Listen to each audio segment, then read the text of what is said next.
hiccup I had. It's just that this is my first time streaming with YouTube. And YouTube streams, the last time I did that, it didn't really have... Mike was one that did that last time, and it didn't have this much problems, and I don't know what the problem is this time. So I'm just gonna keep going, and we're gonna keep going, and we're gonna see what it's gonna take us.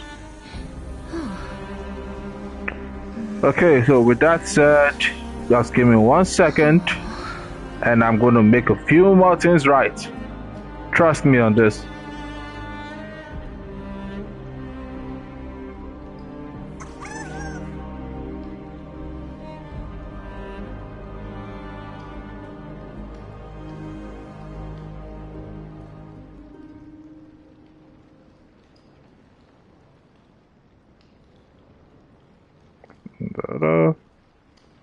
Save that.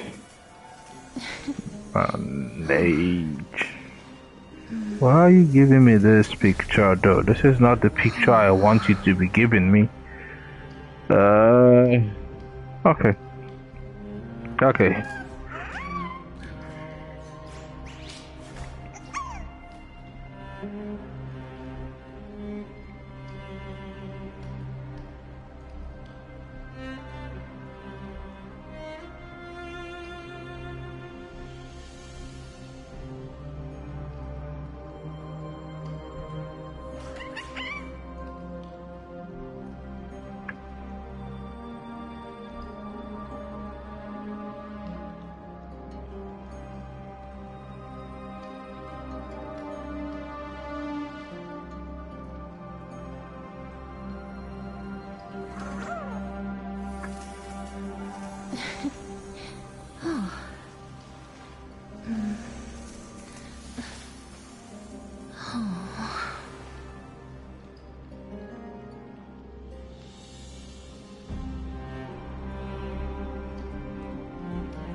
Okay, I don't think I'm having any more problems, apart from the fact that this thing is telling me that the bitrate is having problems.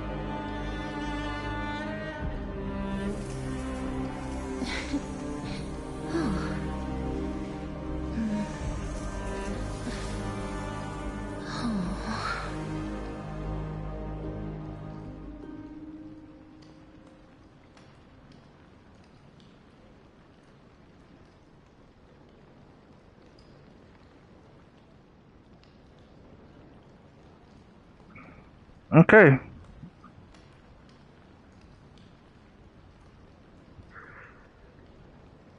Okay, it looks like I'm good so far, so I'm gonna keep going. Give me 1 second. Alrighty, let's go. Wait, hold on, let's go.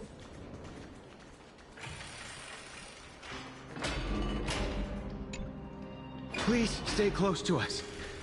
We need to rendezvous with Lord Don Hung. We will do everything in our power to clear the path for you.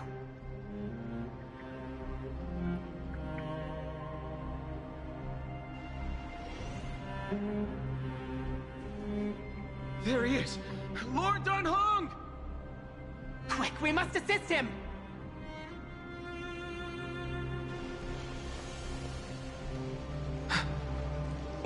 What are you doing here? Where's Phainon?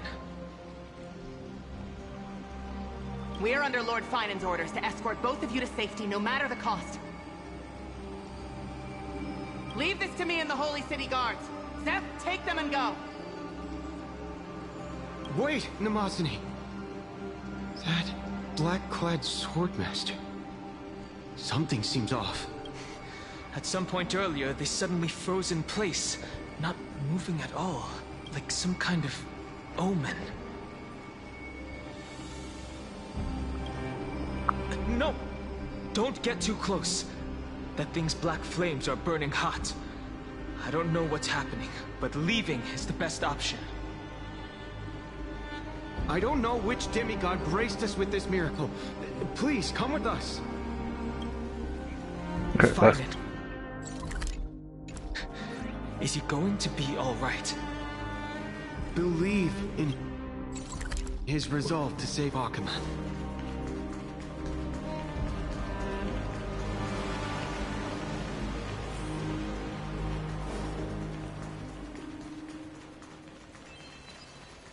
No time for chest. Let's keep going.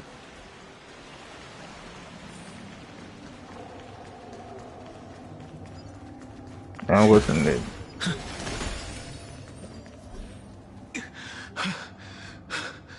The Flame Reaver isn't pursuing us. Could this really be some kind of divine intervention? We can't stay here for long. Lady Trinan's sentry gate is just outside the city. Let's keep moving.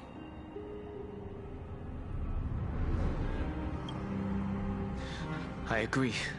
But Phainon, he must have struggled a lot before making this decision.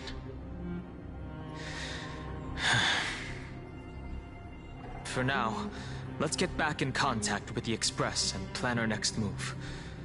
That's the safest course of action. On that note, I have a proposal. Who's that? Who's there? I hope to convey a message to the two nameless. Screw them! Mr. Screwlum? Who are you? Stand down. I order you to maintain a distance of 10 paces. It's okay, guard. This one is not our enemy. It has been a while, nameless of the Astral Express. I'm glad I arrived in time to stop that black-clad one from harming you further. So that was you. So it was you.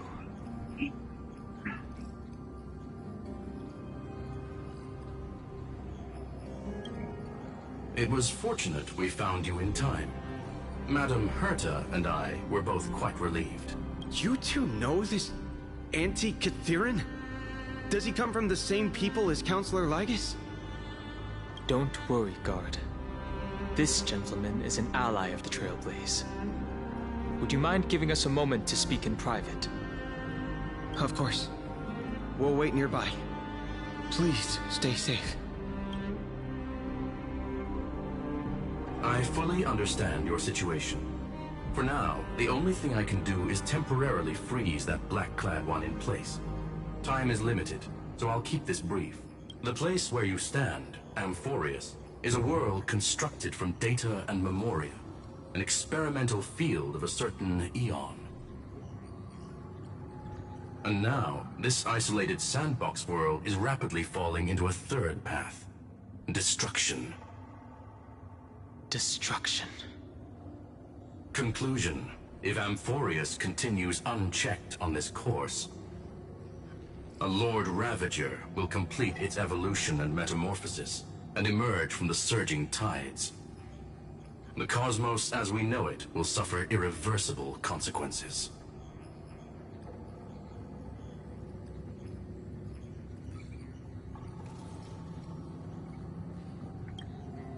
The disaster that this Lord Ravager intends to trigger may be far more severe than the Law Fu's Stellaron crisis, because its goal is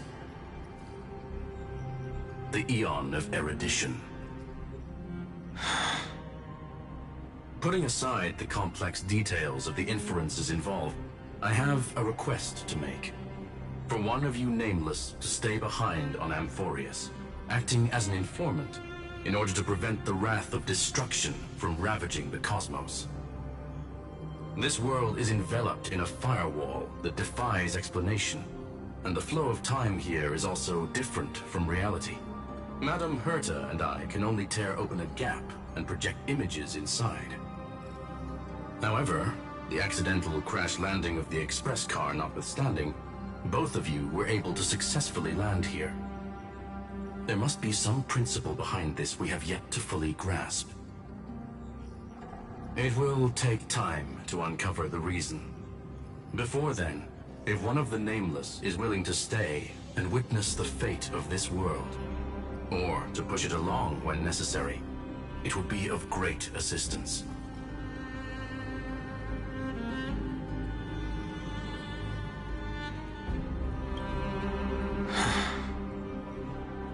Mr. Screwlum, I believe you.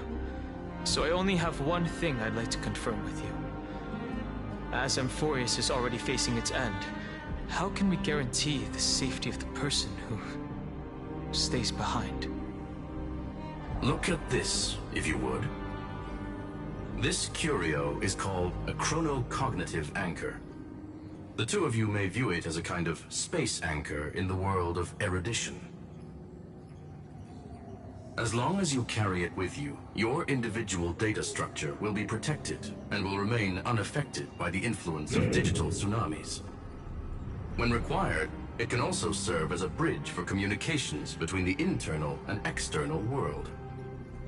Of course, it is not curio with unlimited uses. May only be held by one person. The connection being interfered with.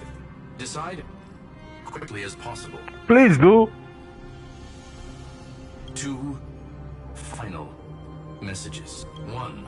Intellatron named Ligus, possibly the primary culprit behind everything. 2. Bertha discovered a clue. Miss March has already been drawn into Amphoreus.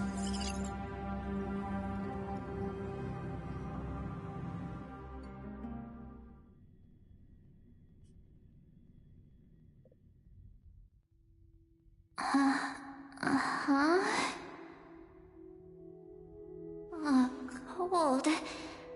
It's freezing. Hold on. Am I dreaming?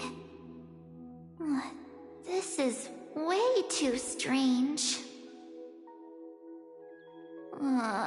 Everything's spinning. And I can see webaboos flying around. What? But I was literally just talking to Himeko. How did I... When did I... That's it. He warned me about this place right before Klepoth glimpsed him. Oh no. Have I accidentally walked onto some weird path? Have I done something crazy without remembering? Unless forcing Pom-Pom into new outfits and borrowing Mr. Yang's shoulder massager counts. Hold up. No way! Stepping onto the path of elation can't be this simple, right? Child of remembrance, step forth into the depths of the path space. Who's there? Hey, cut it out. If you're there, just come out and talk, okay? You're freaking me out. I can't even think straight. Hold on. Is that a gate? Cast aside your fears. Step forward through the gate of memory. The voice. Is it showing me the way out?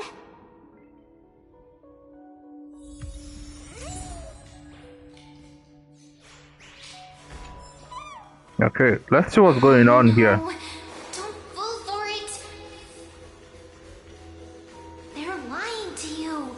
Turn back now. Wait, Master Diviner? From the Luofu? Master Diviner, what brings you here? And you, Miss Messenger, do I know you from somewhere? Good to see you again, March. A pleasure to see you, Miss March. That's it!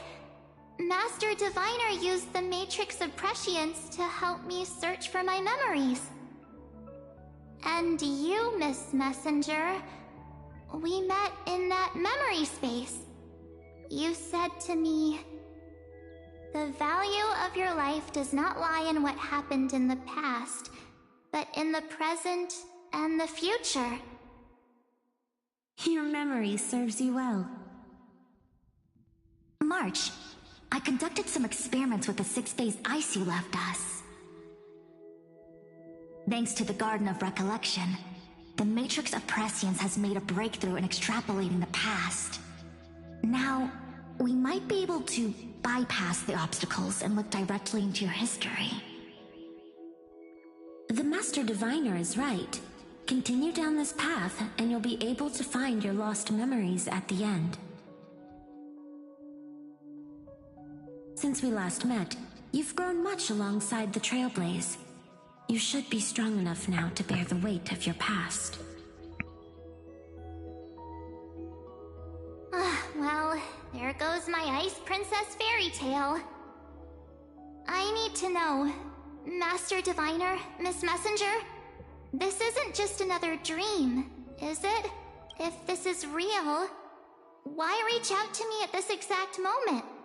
The situation is dire. Your lost memories, they're crucial to the Garden of Recollection. How crucial? She's right. The Garden of Recollection's existence hangs on your memories. The Garden of Recollection. You may not want to sacrifice anything to preserve the garden for now, but in time, you'll understand. Your destiny and the path of remembrance are extremely, closely intertwined. Now go.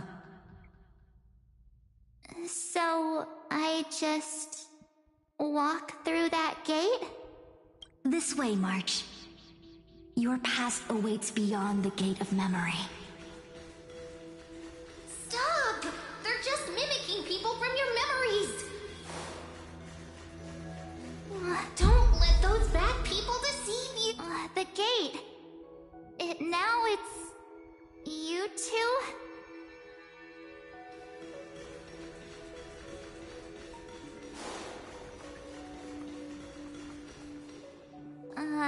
Hey guys! What are you doing in a place like this? March! There you are! Finally. The trailblazing journey just isn't the same without you. Yeah, no, this is just a fake. Traveling's no fun without you around. Well, duh! What's Team Trailblaze without its star member? Wait a sec. You might look like you two, but... We understand your confusion. The Garden's allies helped us establish this Neuralink to reach you. The Garden's allies? You mean Miss Black Swan? Yes. She helped make this possible. Keep going, March. Find your past, wake up, and travel with us again.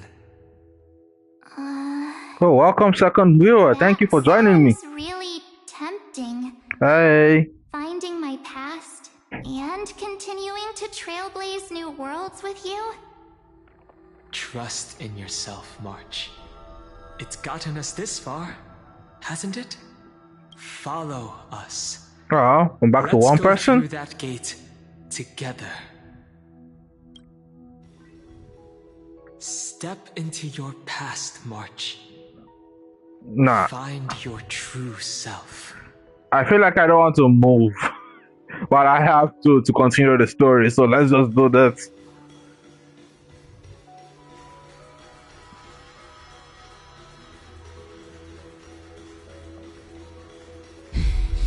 Wait up!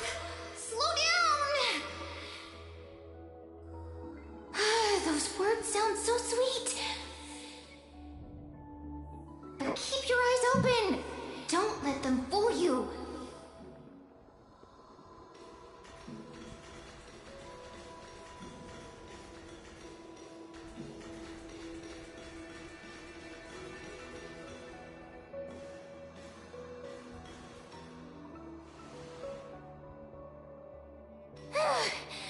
At last, I finally caught up. Hey, are you all right? Okay. Just not used to running around.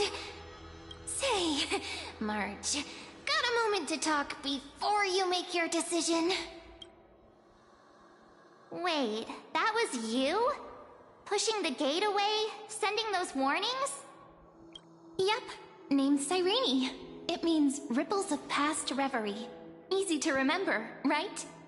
Wait a minute. We actually look quite alike, don't we? Damn, the resemblance really is uncanny. Wow. You think that Your pink hair is just as eye-catching as mine. you think they're siblings? And we're both bright, pretty, and positive girls.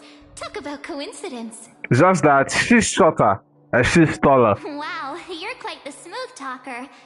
But I can't disagree. Wait, you know my name is March? Have we met? No, but I've witnessed your story through those memories just now. It's incredible, really. We might have more in common than you think. I know exactly what you're going through, which is why I don't want to see you exploited or hurt. You know what I'm going through? I know, because I've been exactly where you are. How? This empty space has been my home for ages. I barely remember what time feels like anymore. But there's something I'll never forget. Trust me, that gate won't give you what you want.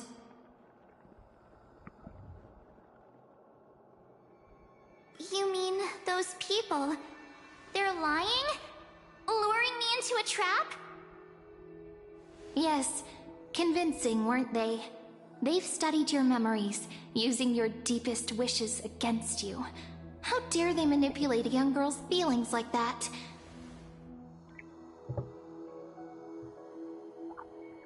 If you go through that door, the worst case scenario is you'll become their pawn, losing control over your own fate forever. For all those who just joined the stream, thank you for joining us. Leave a comment on where you're joining from and let me know what you would like to see. Let me know what interests you. Show me what more you want me to say. Exactly. Yeah. Okay. You've seen what's on the other side?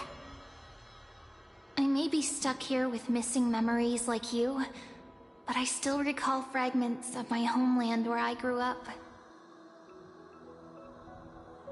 That door leads to Amphoreus. Trust me, it's anything but welcoming. For ages, I've watched people walk through that door. They couldn't see or hear my calls. The voices beyond always promised safety, but I've never seen anyone return safely. So I had to try and stop you. To be honest, I'm not sure what to believe. But the fact that you're here, putting in all this effort to warn me, that means something. Tell me, Cyrene, how can I return to my world? It's really easy, actually. Just turn around and walk away from this place. The girl cannot be trusted. Through the door, save the garden. Yep. Of you, children of remembrance. They never give up, do they? But don't let them sway you.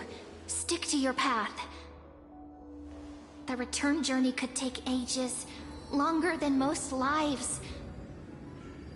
But that path will lead you home.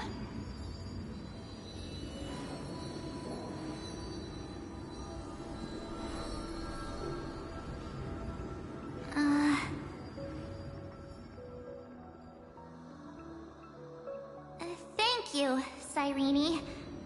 I know know what I need to do. I'm going through that gate.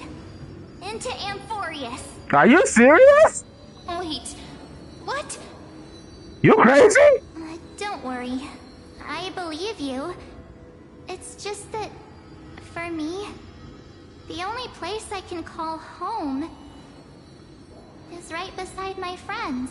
Damn, this girl got Two of my guts. closest friends are already on their way to Amphoreus. They may seem capable, but only I know. They're absolute disasters waiting to happen. They won't last 5 minutes in a new world without me. You say that, but you're about to run straight first into a trouble. That's why I need to go through. Amphoreus or not. When the three of us are together, there's nothing we can't handle. We'll explore, understand, establish, and connect. After that, we'll find our way home together.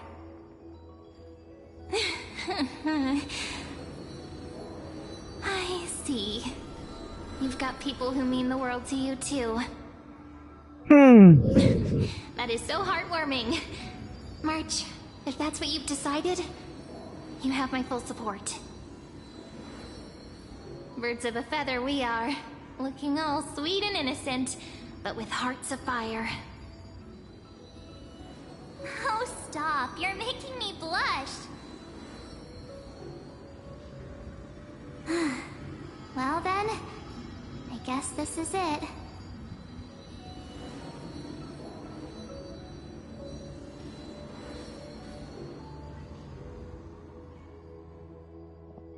Do you think we'll see each other again?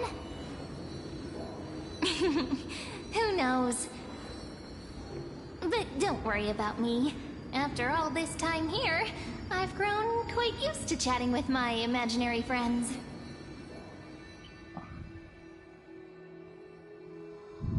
Since Amphoreus is your homeland, if there's a way to help you, my companions and I will do everything we can. Then I'll look forward to that day.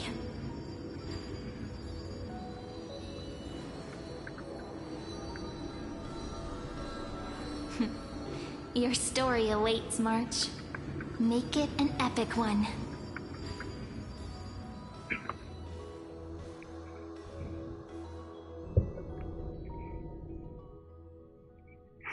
Okay, let's see where this is going.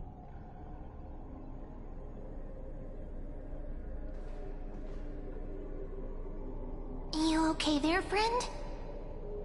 Something seems to be bothering you.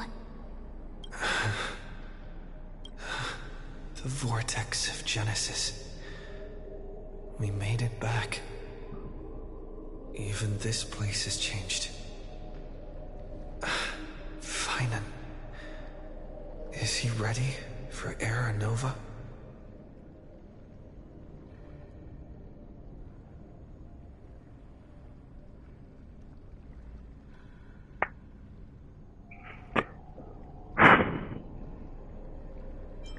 Yep.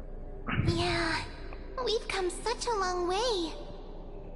If what that machine gentleman said is true, if Amphoreus is destined for destruction, then I'll stay by your side until the very end. Like how you and Don Hung treasured the Express. Amphoreus means everything to me.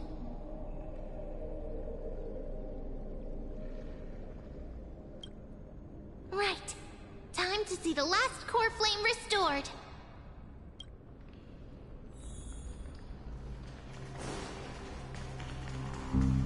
Look, there's Phainon. And wait. Lycus? And you, Lord Phainon, will wield that core flame to bury this ancient world, plunging everything into the gray unknown. Do not trust this man. That matters now. This brutal, flame-chased journey has stripped away my delusions. I know the future is in some peaceful paradise with gentle west winds, just waiting to welcome us to step in. If what lies ahead is a mass of chaos, I shall cut through it myself and usher in the first ray of blazing sunlight. Spoken like a true deliverer. Is it truly you? With one last chance to turn back, you still step forward. How befitting of a trailblazer. Spare me your mockery.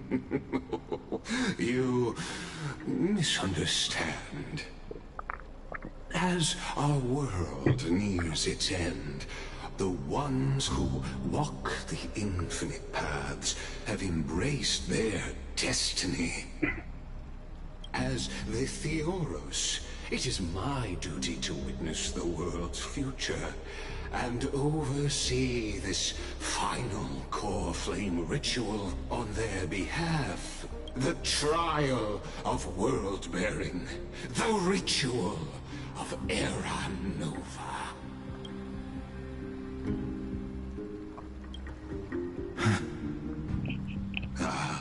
I see. So you met my kindred spirit before I could erase his traces. Partner, what are you saying?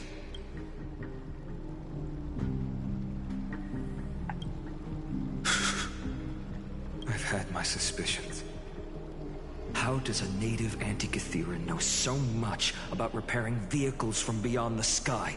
Lord Lycus, how much do you truly know about Era Nova? Tell us everything.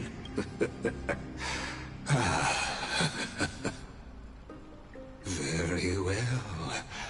I need no longer maintain this Theoros masquerade. You seek truth, Lord Phainon, and truth you shall have. As you know, when the old gods fell, someone had to bear their broken pillars to fill the vacant seats. Those who would assume divine authority must prove themselves through trials. Yet, for Kephales's demigods, the possibility of overcoming the trials has forever been non-existent. For the world-bearing trial is the divine duty itself. Bringing forth the Era Nova and bearing its weight is an endless ordeal, ceasing only upon collapse. Precisely. The Era Nova ritual is not something that can be completed in an instant, no, but a long and arduous journey. While the sacrificial journeys of other demigods conclude in this world, Kephale must shoulder the gods' core flames, bear the memories of all worlds, and stand unwavering. Until the next world, when the black tide consumes the bearer, and all that they carry, leaving nothing behind. Unless their core flame finds a new bearer. The holy flame that illuminates all worlds rests in your hands. All that remains is one choice. Nurture it, pass it on to future generations, or extinguish it here and now. Deliverer, the fate of all worlds rests in your hands. Enough testing. I've made my decision. But before I ignite the dawn of the next world, you need to promise me something. Two things, actually. Speak your terms. Promise me this. Professor Anax's vision of the new world is absolute. The world will be reborn from my memories, All souls, living and dead, will return as the first humans, unchanged from their past lives. And my friends, the fallen demigods, they shall transcend the cycle to become new titans. Our heroes shall not have died in vain. Of course. This I can guarantee. Good. The second one. Promise me that the Trailblazer can return safely to his homeland, unbound by Amphoreus' laws. My apologies, but I cannot promise this. As you mentioned, he now bears the Time Titan's authority. His bonds with this world run too deep.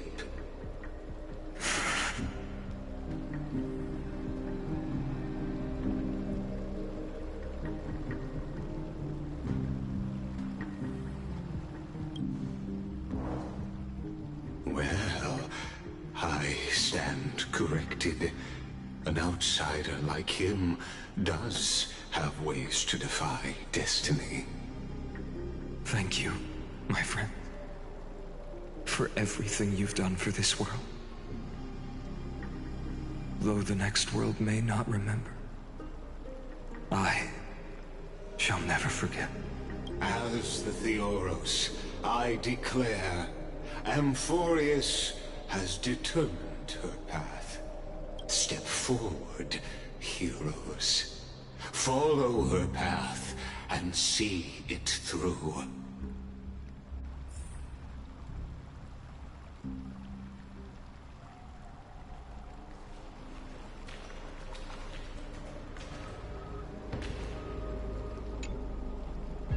Without you, we could never have reached our prophesied tomorrow.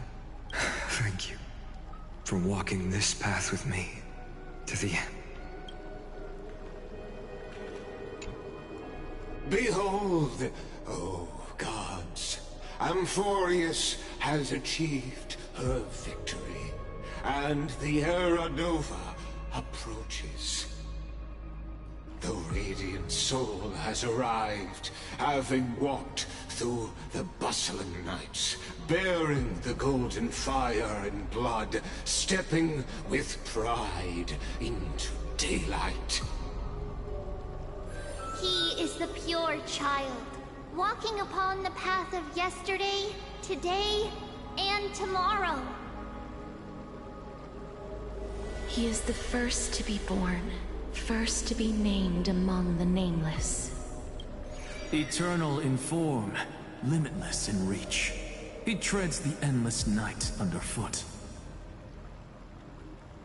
Greatest of kings, protector of the displaced, raising humanity's children above their adversaries. The firmament of molten gold courses through his very bones and flesh. The greatest of schemes reveal against his breath and words. In the golden lakes of that beautiful new world, he shall wash himself clean. There. Finish what we first and last wished for. To write an ending unlike any before, for this world we so deeply love.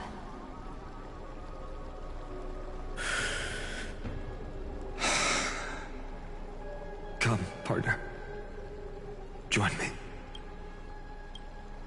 The time has come for us all to face oblivion, or embark on one final grand journey.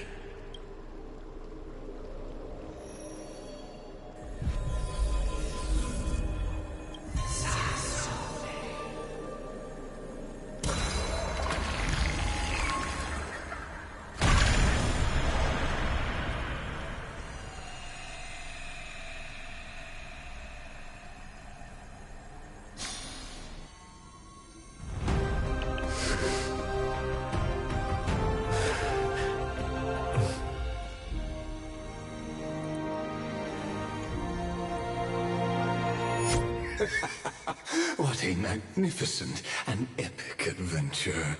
The hero's journey reaches its end, and the truth behind the Era Nova is about to be revealed. Is that truly the case? Here, as the Theoros, allow me to humbly request that you find a moment to listen to what I have witnessed. This is about the nature of Amphoreus itself, a story of the prime mover of life. My, what a broad topic this is. Where shall we start?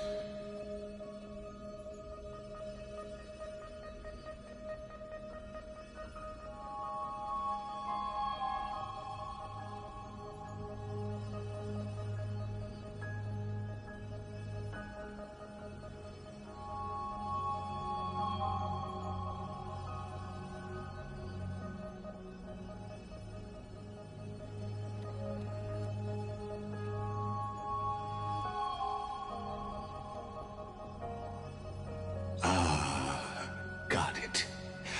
Let's start at the very beginning. The Big Bang, the birth of particles, the emergence of all things. Just kidding. What I mean to say is that time, space, matter, all concepts exist solely because we perceive them. This is called the erudition. Without it, the universe would merely be a chaotic book written by chance, yet unread by anyone.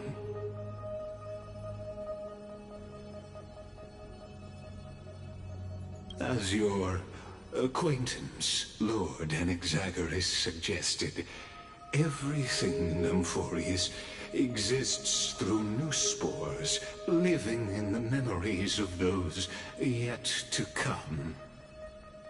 Oh, how beautifully it aligns, revealing universal truths in such simple terms.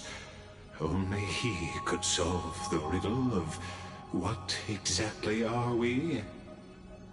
Oh, but you'll remember, even as the embodiment of reason, one mystery remained beyond his grasp. If that is the case, whose memories did the very first new spore sprout from? As sages across ages have asked the gods, what is the prime mover of life? But let's set aside the grove's teachings for now. Look further, past Amphoreus, to what they call the Forbidden Realms beyond the sky. Do you know of the Scholar's Strife? During that grand yet brutal war, waged in the name of erudition, a genius's legacy was abandoned, strewn across the cosmos. The Scepters, a macrocosmic computational array beyond mortal comprehension. Made to emulate the Eon's thoughts, it became part of the Eon's cognition at birth. Scattered throughout the cosmos, these arrays act as celestial body neurons for Nous. But regrettably, as everyone knows, the erudition forsook them all. But what nobody knows is that, though forgotten, they never stopped seeking the divine answer. A question that survived war and disaster, stumping even the greatest minds, including both mechanical emperors. Now, we come to the real truth of Amphoreus. What if, hypothetically, A scepter found the answer to the prime mover of life. If through endless solitary extrapolations in the cosmic cold, the one deemed as a failure by the Aeon of Erudition found proof through the ages, what would happen? Perhaps the answer is simpler than you'd think. From a perishing neuron devolved into true life, reborn through the gaze of another eon.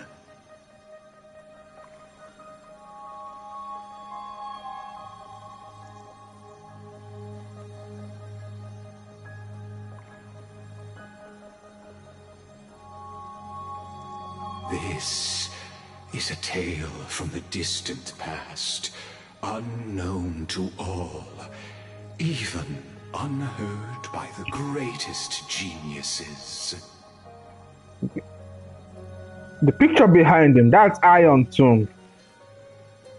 If you did watch this is a script that Hoyoverse released the last time about the Emanators of Destruction. The giant ass looking one that looks like if he has a giant black hole in the front of his face, according to what they called him, was Iron Tomb. And he's the one that stands against the erudition. So which leads me to question that definitely he's the one that's most involved in this. So why does he come into this play then? Let's find out. Now, let's leave the Scepter's story here, returning to where we began. What is the prime mover of life?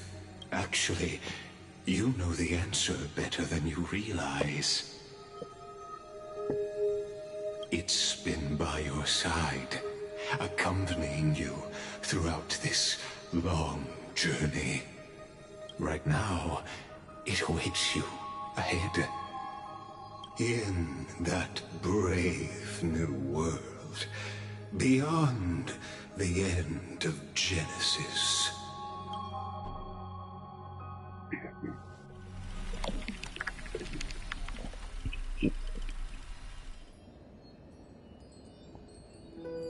What does he mean? Take this wish with you.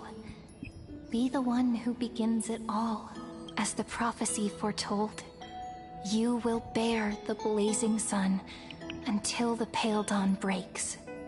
Continue onward, bearing this world upon your shoulders until the Ashen Hero, the nameless deliverer, ushers in the dawn.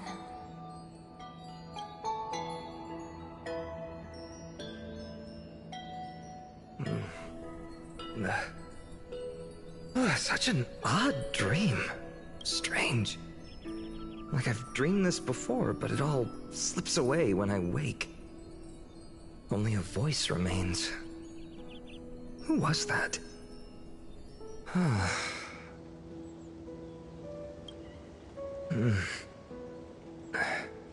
What? Ah, it's you.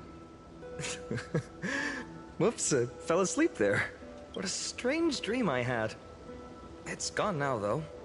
But look, perfect sunshine. The day is still young. Let's go find Cyrene, partner. We promised to be there for her oracle card reading today. It's right about time. Looking at you, someone's still half asleep. Tell you what, catch some fresh air first. I'll hang around here.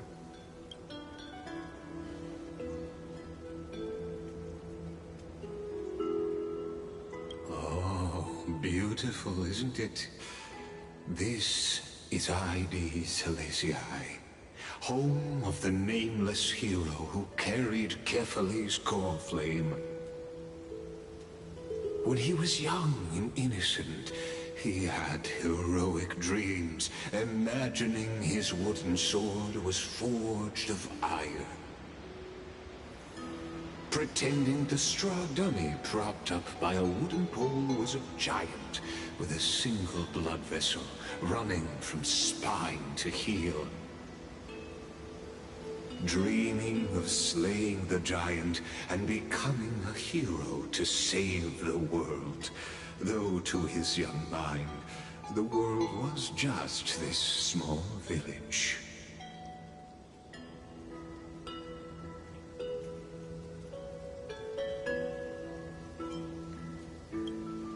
What you witness is the start of his path to a new world. And trust me, you play no small part. These are his first memories. Rather than watching, why not join in? Think of it as immersive theater.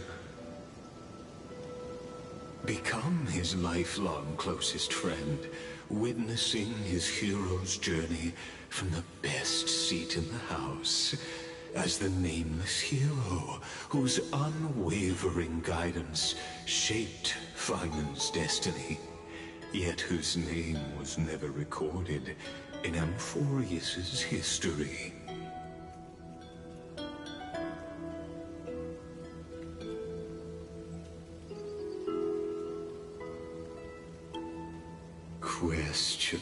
Questions. Let's follow along and find out, shall we? Many mysteries lurk in this village beneath the veil of Evernight. Your questions will find answers as the story unfolds.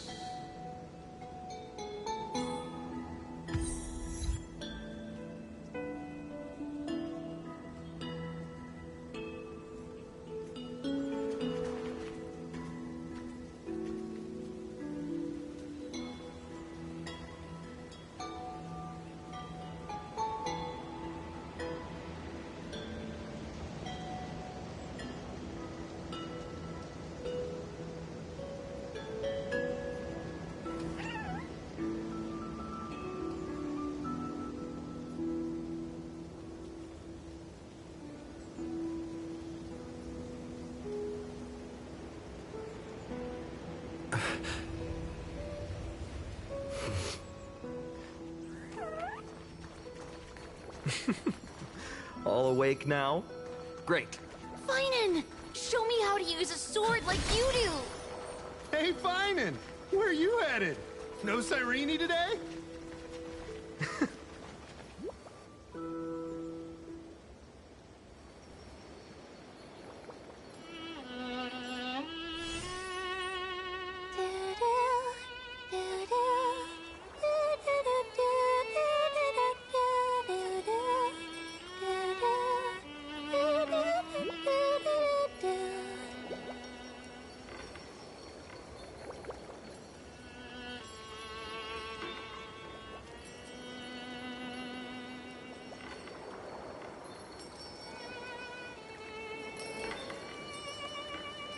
Found you.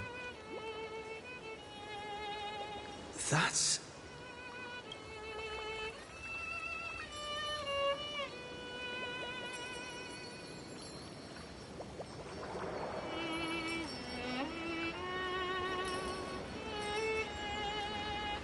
Goodness, look at you rushing about.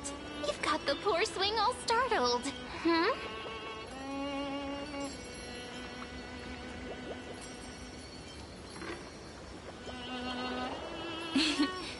It's that deja vu. Something wrong? What do you see? Oh, nothing much. Just suddenly felt a strange connection. Look at you, leaves in your hair. Were you sleeping in a tree again? Or was it the wheat fields this time? At least brush yourself off before wandering around. Come on, I'm not a kid anymore. You're the only one who still treats me like one. Sure. You may have the height advantage, but when it comes to maturity, I'm leagues ahead of you. Still fantasizing about being in heroic adventures and imagining yourself as one of the characters? That's the kind of thing kids do, not grown-ups. Don't you agree? And since you're playing along with his antics, who are you pretending to be today?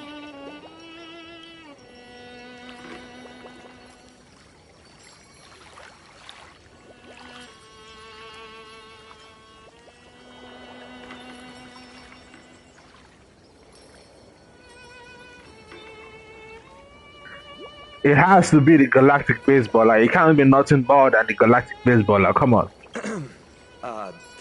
Today he's going with Invincible Galactic Baseballer. Exactly. Switching roles again? What happened to being the valiant hero from a distant shore who made that solemn pact to learn the sword? Spare me. Can we not bring this up? Speaking of which, what about those oracle cards? We haven't done divination in forever. Why the sudden interest? I was just about to tell you. Earlier, while napping on the swing, I had the strangest dream. There was this mysterious voice in my dream, calling out for something. Wait, you had that dream too? Yes, you too?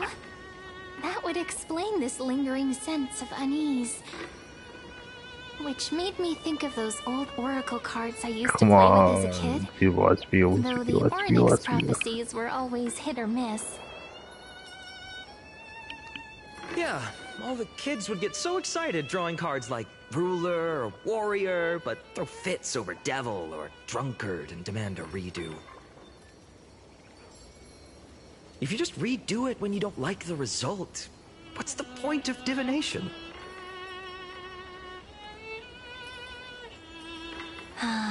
The blessing of childhood. Believing the gods might not notice our little corner of Id Solicii, willing to let our small deceits slide. Still, fate is absolute. After all, we never really know just how far into the future the prophecy extends. Anyway, let's go to our old secret base and look for those oracle cards.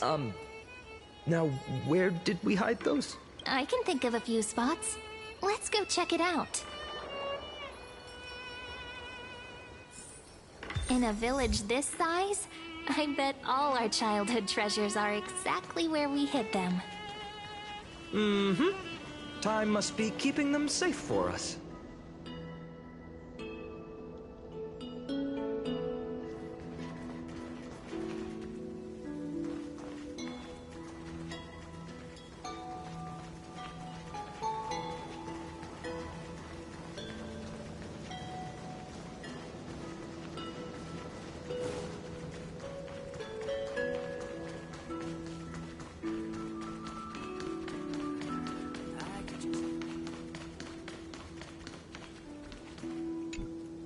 It's mine!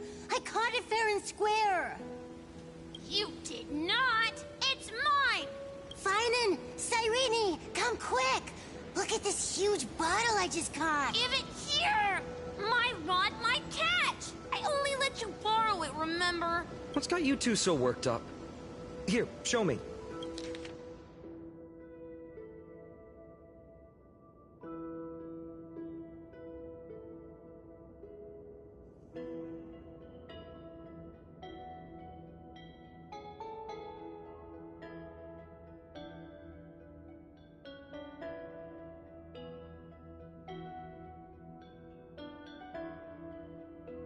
Wait a second. This is my old wish in a bottle. How did it end up here? Ooh, I wanna see. What did little Phainon wish for? Not happening. This stays sealed. Piso! Livia! Dinner's ready! Coming, Mom! Finally, I'm starving. See you later. You know what's funny?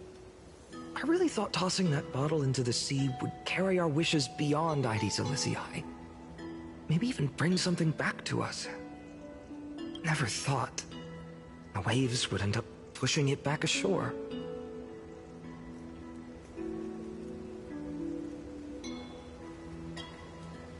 Kind of disappointing, isn't it?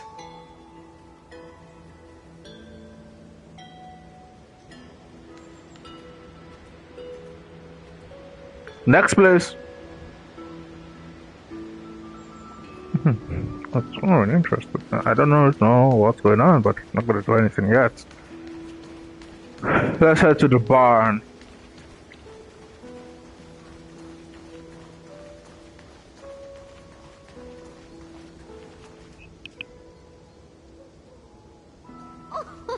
Slow down, kids. You'll trip. Thank you. We'll be careful.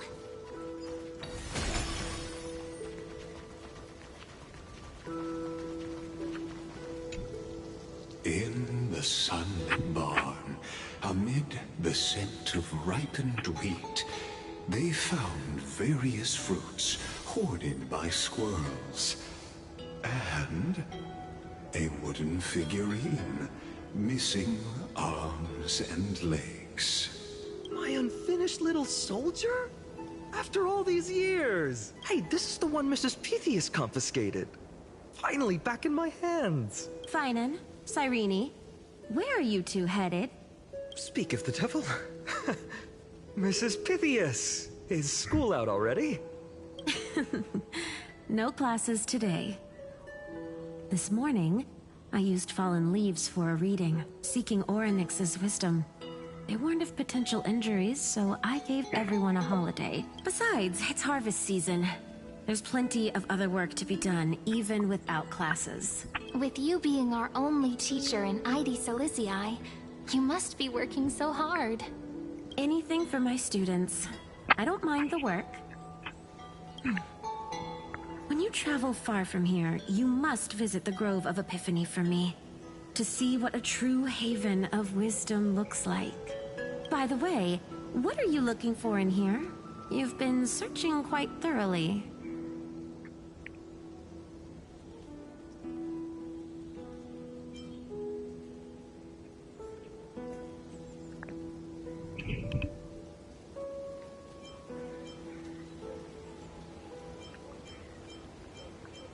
Snitch! Mrs. Pythias, it's Phainon's toy. Hey, partner, keep it down. Is this a toy? Really now, aren't we past the age for these? She doesn't remember, huh? Oh, this little soldier's coming with me. Damn it! All right then, I should be going. It might rain tonight, so don't stay out too late. So this is where the wooden figurine you carved during class ended up. And here I thought I knew all your hiding spots. To be honest, I'd forgotten all about it myself. No sign of the oracle cards. Excuse me. Let's see. Ah, there's one place we haven't checked yet. The weather's great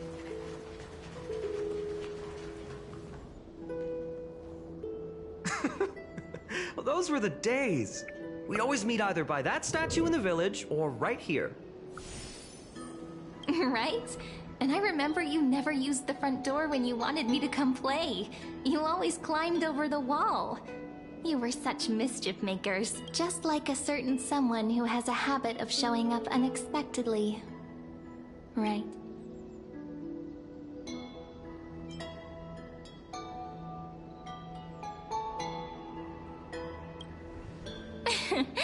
I bet he said something clever just now. Hey, I was just copying those storybook heroes. They never take the beaten path. Still, it's embarrassing. I've been the only one here for a while, and I haven't kept up with the cleaning. With so many spots to check, where should we even start?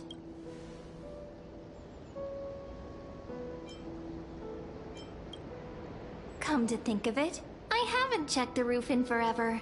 Worth a shot, right? All right, let's split up. I'll handle the yard. You check the upper floor. I wonder what the view's like from up there. Worth checking out. Juice with milk would taste.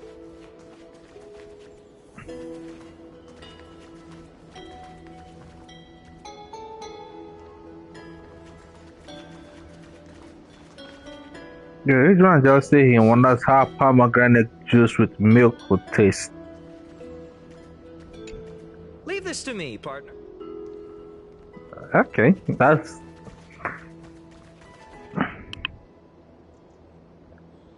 pomegranate milk with juice. Sorry, with milk. Pomegranate juice with milk. That's some of the most interesting mixtures I've ever had, and I'm gonna ignore that.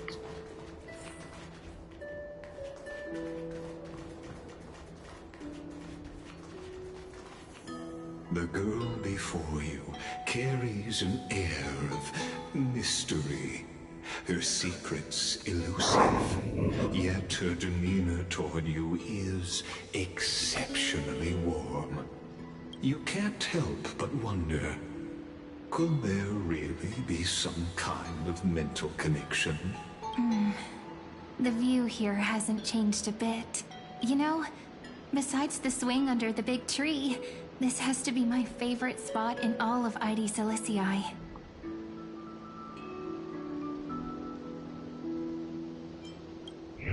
I remember drawing ID Silicii as a child, nestled between the sea and the mountains. I'd always stop where the sky met the sea, and the world beyond was just too vast to imagine. I always said I'd become the next priest of time, just because I heard prophecies as a child. But here's the thing. The more divinations I do, the more doubt creeps in. I want to believe the prophecies, but actually leaving ID Silicii, where will that waiting ship take us, I wonder? Here they are, the Oracle cards.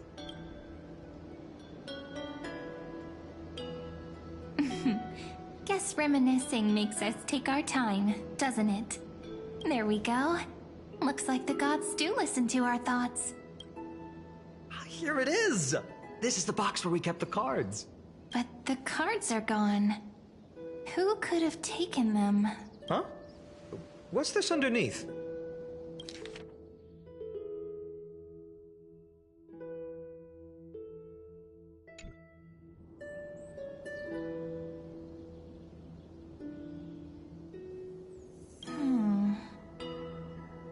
I see now. Those sneaky little ones. So that's what they've been up to. Ah, the ones from Remembrance Maze, you mean? Yep. Let's head to the back of the courtyard.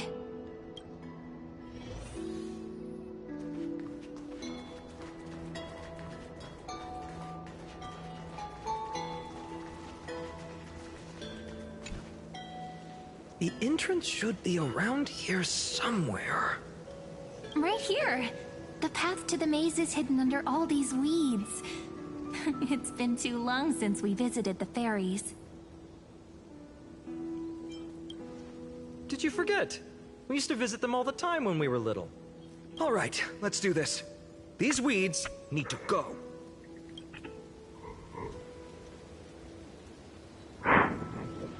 Pretty sure this is it? Should be this way.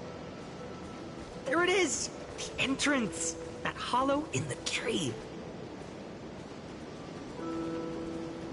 Remembrance Maze. Once you get through the tight squeeze in the hollow, you'll reach their dwelling, the Remembrance Maze. I wonder if I can still squeeze through there. Maybe worry more about whether the fairies will let you in. After all, the Remembrance Maze has an invitation-only rule. Only children with pure hearts are welcomed.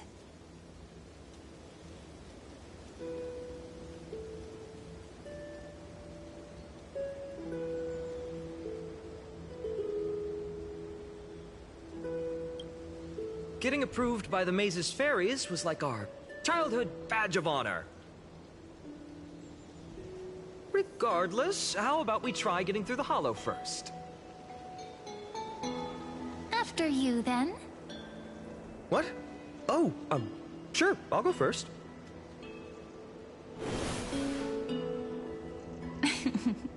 So hasty, as always. Looks like it's just us now. Care to finish that chat? To be honest, from the moment I saw the cute note left by the fairies, my intuition became even more certain.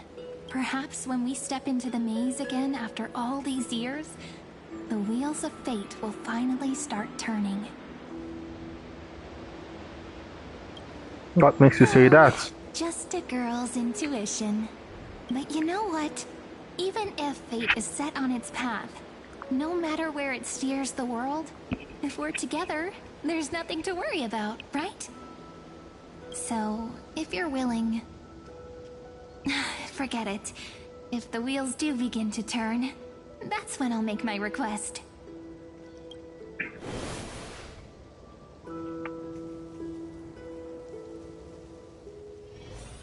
I made it! Oh, that wasn't easy. I can't remember the last time I came here. We were still kids back then. Wait a minute. Are you? Look who it is! Rini and Snowy!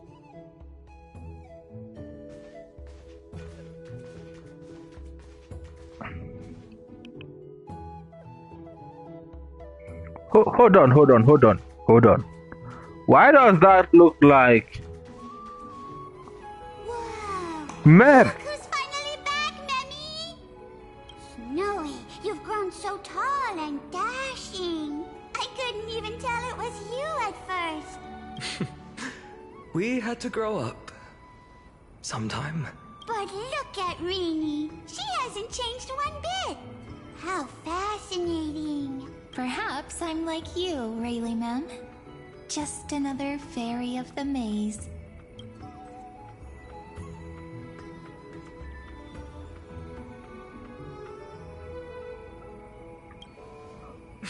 Die? Rayleigh Mem's always been this lovely shade of lavender.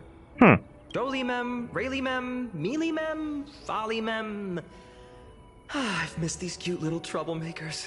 We used to gather around the fire, singing and dancing, imagining all our future journeys.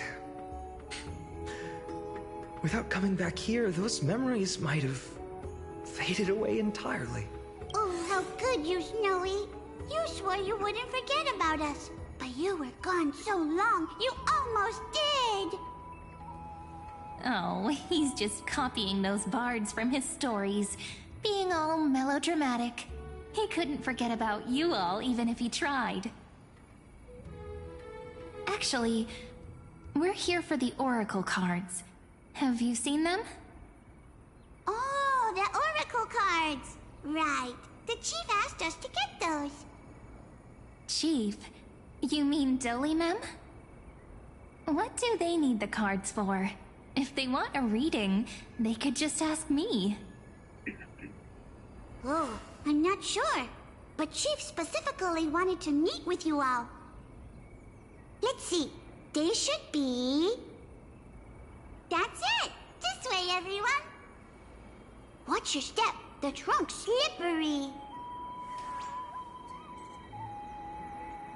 Oh yeah, I actually didn't even notice it, but Dan Hank's voice is back too.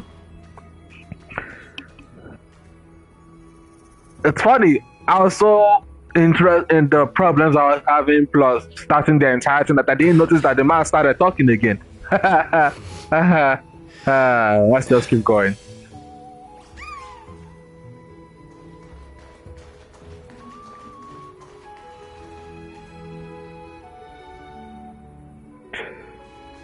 Go.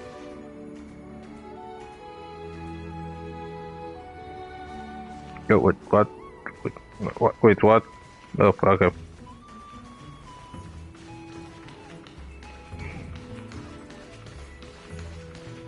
Chief, Rini and Snowy have returned.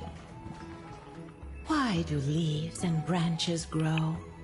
Which way does the wind blow? In Remembrance Maze depths we seek to find the answers future left behind. Welcome back, my dear children.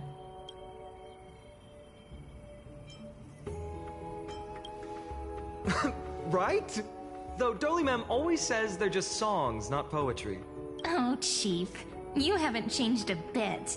Still so full of life. Oh, no need to fuss, my child.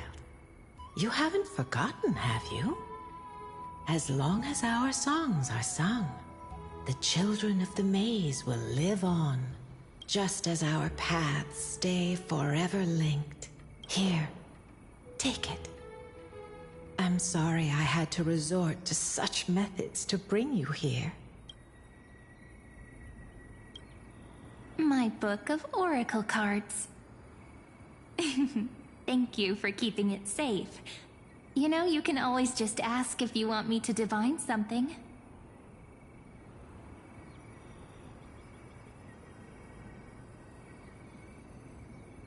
Okay, now I'm a little bit more confused. That's the book in which we've been reliving all the journeys of the heroes of Amphoreus in, with the cards and everything. I'm confused. I'm confused. Still, bringing us here like this after so long. Yes. The Veil of Evernight whispers to us once more. It tells of a new fairy who will soon enter the maze. Indeed, every time a new fairy arrives in the maze, it means that beyond the veil, in the vast lands far from Ides Elysiae, a great calamity is on the horizon.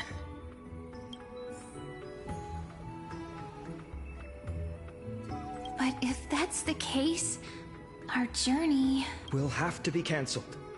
If disaster's coming, we should stay in Ides Elysiae just to be safe. We weren't planning to be gone for long. Just enough time to hone our abilities. Phainon would train in Castrum Kremnos, while I would seek the Fake Titan's blessing in Yanisopolis. Then we'd return to Ides Elysiae to help keep our village safe. It's okay. I can still practice my swordplay here. Some things you can learn on your own. Well, probably. That's not very convincing. Here's a thought. Let's have Cyrene do a reading. If fate wishes to show us its path, we might find some peace of mind. But what if we don't like what the cards tell us?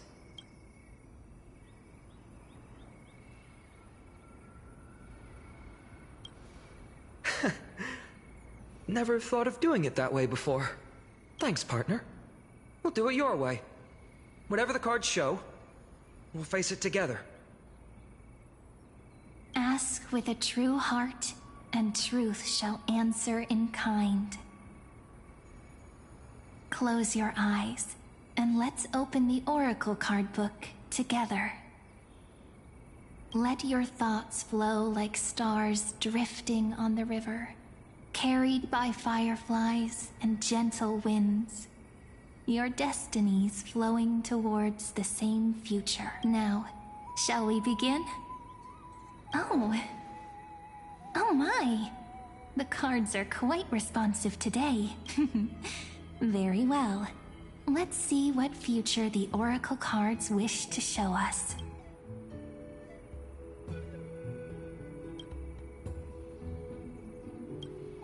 Behold, the Weaver. It connects the romantic threads of the chrysalis of gold, weaving all destinies into golden silk that flows toward the most brilliant, magnificent future. A dance of thread and blade set the stage. So shall it end as gracefully as it started. Such elegance. The Gold Weaver must be of noble birth, such high standing. I doubt someone like me could ever reach it.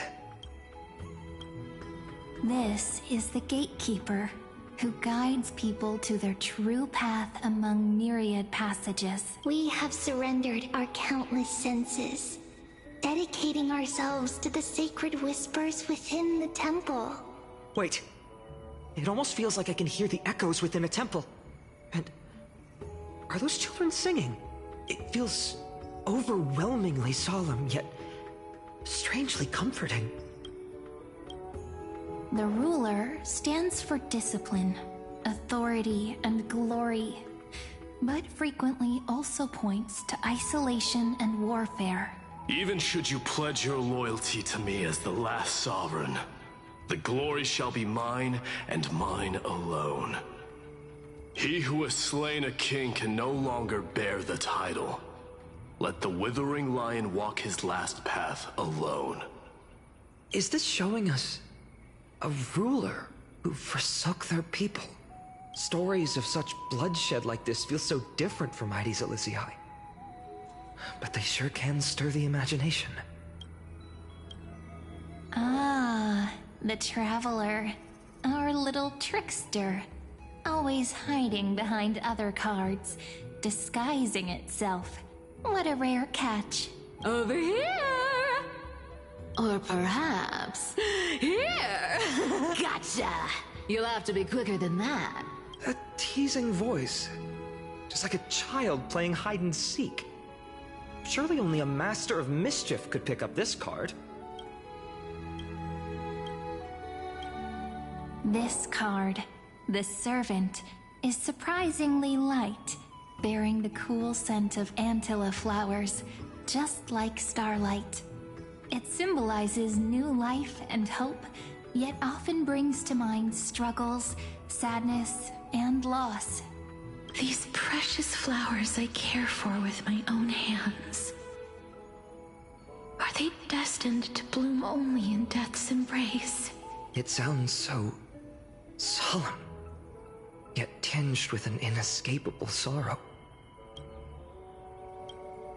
The humble healer may seem gentle in hue, but its courage matches any other, strong enough to melt even the coldest ice. I will do my best to help you mend all fractures and let sunlight shine on every corner of the world. Make a pinky promise with me. No more going back on your word. Hey, this card really speaks to me. It makes me want to protect as much as I possibly can. Still, protecting everything, everywhere, seems like a dream. What amazing power would you need for that? Behold the scholar, bearer of many names, the grand magician, the great performer, the eye of wisdom, and the defiler of Circes. Oh, there's just one card. With all those titles, I was expecting a whole deck. A Dromus draped in finery will suffice.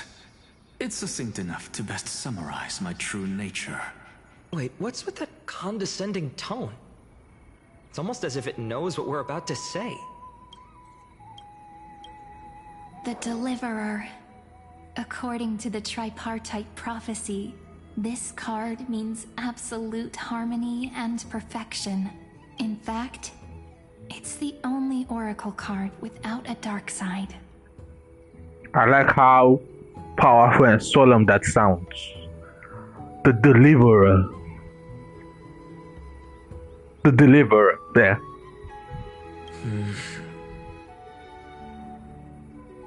What, no divine whispers this time? Oh, silly. This is simply the card you drew for yourself. The sleepy village of Heidi's Elysiae, in just one fleeting moment, welcomed an array of legendary figures. The Weaver, Gatekeeper, Ruler, Traveler, Servant, Healer, and Scholar. Their stories and wishes showed the village boy glimpses of a world larger than he'd ever imagined. They brought tales of raging battles, of cities crowned in holy light, and of wonders beyond his understanding. Each story so far removed from his simple village life. Once, these were just images on his friends' oracle cards, and yet Destiny now stirs in resonance with the maze. And now, they are right in front of one's eyes. The Deliverer? This card again. Ah, my child. It seems you're destined to bear the wishes of many, to answer the world's call. Bear their wishes? Yes, just like Kefali, standing eternal atop the mountain. My parents, they only wished for me to grow up, well, to help around the village, stay out of trouble. Mrs. Pythias wished for more books in her little schoolhouse, wanted us to all learn and grow. And little Piso, he wants to grow up strong like its father, to become a hunter. Is that my purpose? To fulfill their wishes? Perhaps. For a true deliverer, such wishes are but droplets in an ocean. After all, Kefali bears the weight of the entire world. Right. How could any human possibly measure up to a Titan? I wonder too. Perhaps... What's this? What you see are futures written in the cards. Or rather, the people you'll meet on your journey. Sometimes, fate can guide us when we're lost. Let's consult fate itself.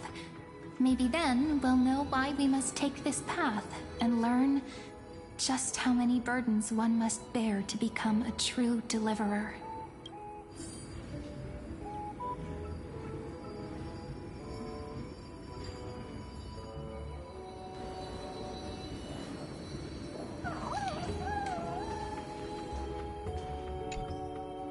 Well, if it isn't our little deliverer. My wish. Just let me, wine and dine, and soak up the sun. For another millennium or two. I mean, what's the point of dying rich if you never lived rich? Right, Princess Homebuddy? Cypher, that's not how I see it. My one wish is to find that missing piece in my life. To feel someone's embrace once more. That warmth. I've felt it before, and it's my dearest memory. For someone with all those treasures behind your divine power, you've led a pretty cheap life. Ouch! Where did that come from? Right for the jugular, huh? What about our friend from the Grove?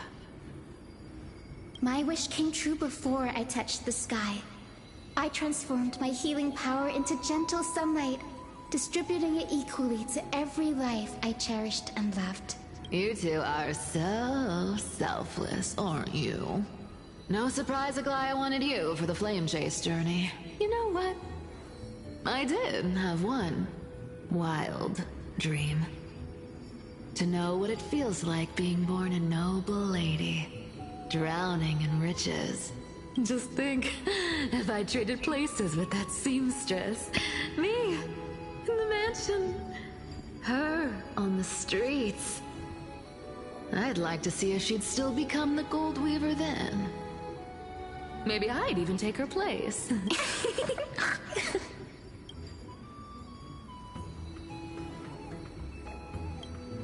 Doesn't sound like an easy task. Warm embrace, equal healing, and perhaps living free. They're all wishing for a kinder world in their own way.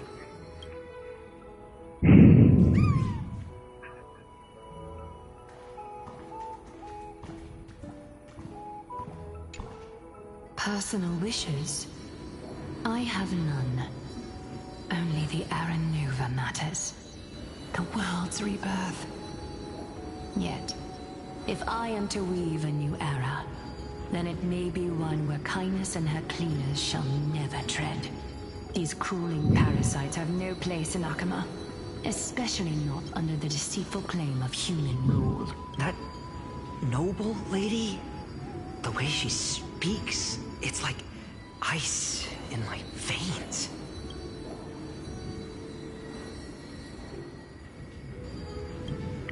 Huh. Not exactly the warmth I'd expect from someone selfless. Teacher, perhaps you could share your wishes with us? Oh, Snowy. You want to know about our wishes now? I wish to meet Trian again. In the sea of flowers where the west wind ends. And Aggie, I want to see you shed that golden thread cocoon around your heart. Just once more. Smile at us again like that bright-eyed girl in white who stood before the Yanisopolis temple. Finally, I pray that the footsteps of lost souls no longer wander aimlessly. Instead, replaced by the bright songs of prayer. Are we wishing for too much? Well, let's say these 3 wishes represent Trian and Trinan too. Those wishes are truly wonderful. They even stir something deep inside me. Then we can rest easy. Because only you can make these wishes come true. Only me? Mark these words, Snowy. See you tomorrow.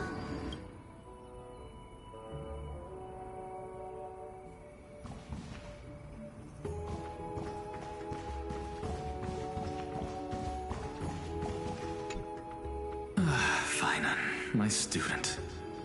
Must we go over this again? Listen well.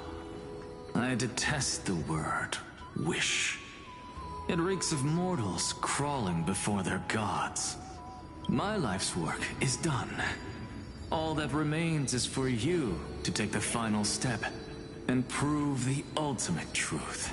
I, Anaxagoras, shall become a god of the new world. Through irrefutable logic, I will prove that mortal wisdom can achieve divine greatness. Isn't he, you know, a little... I mean, I just daydream about hero stories, but he's fantasizing about becoming a titan?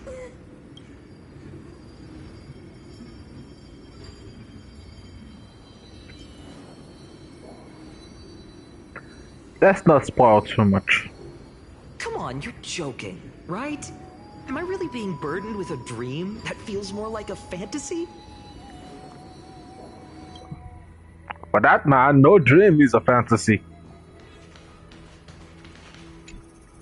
Phainon? Since when did you become so timid, asking such juvenile questions about wishes? What's that supposed to mean? What's with that condescending tone? Excuse me. No way I become friends with this half-naked show-off, right?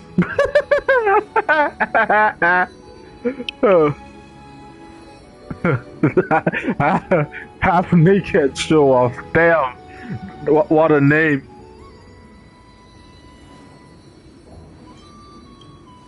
Horrifying. Is that really something I'll enjoy one day? What are you mumbling to yourself now? Whatever. The wishes of the Kremnon warriors are done, but I survived 1,000 deaths only to fall to a coward's blade. That masked flame reaver who struck from behind. Phainon, you look... never mind. That blank look tells me you're completely lost. My wish is simple.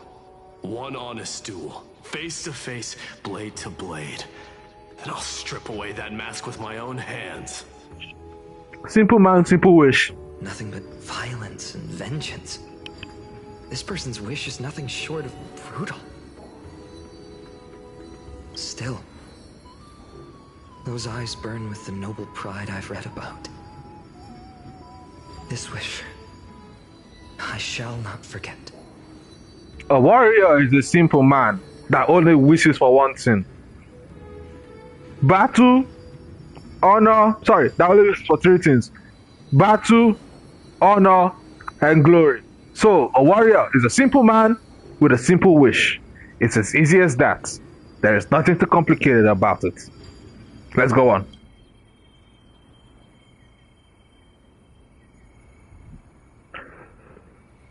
And we go back.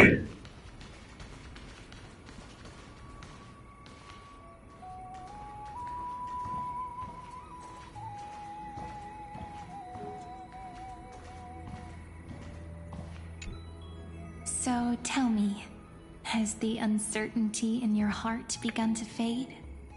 So many faces in my future. So many wishes. Still, why would fate choose to show us this path? What's weighing on your mind? Didn't you say disaster would strike Amphoreus? If so, shouldn't Cyrene and I stay in Ides Elysiae? How could we possibly meet all these people?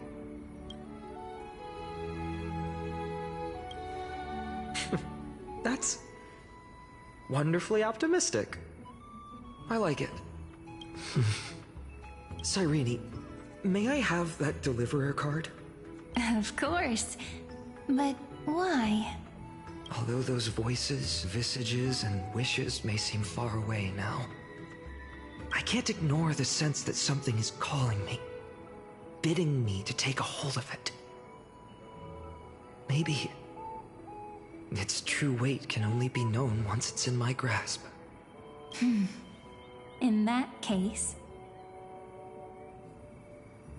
accept this gift. Oracle cards carrying time's wisdom, blessed by Orynyx. May they journey with you, become your memories, and spark rippling waves of change in times to come. I'll hold these words close to my heart. But now that I'm holding them, they don't seem all that different from ordinary playing cards. What? What's happening? Everyone, we've got big trouble, Mimi! Burning, smoke everywhere. It's all coming from beyond the maze! What's going on? It's here. The seeds of disaster have already taken hold. This time, not even the veil of Evernight can shield us. You mean Ides Elysiae will be swept up in the prophesized catastrophe? I'm afraid so. My children, take shelter in the Remembrance Maze. One step outside, and this horror will consume you both. But my parents, the whole village.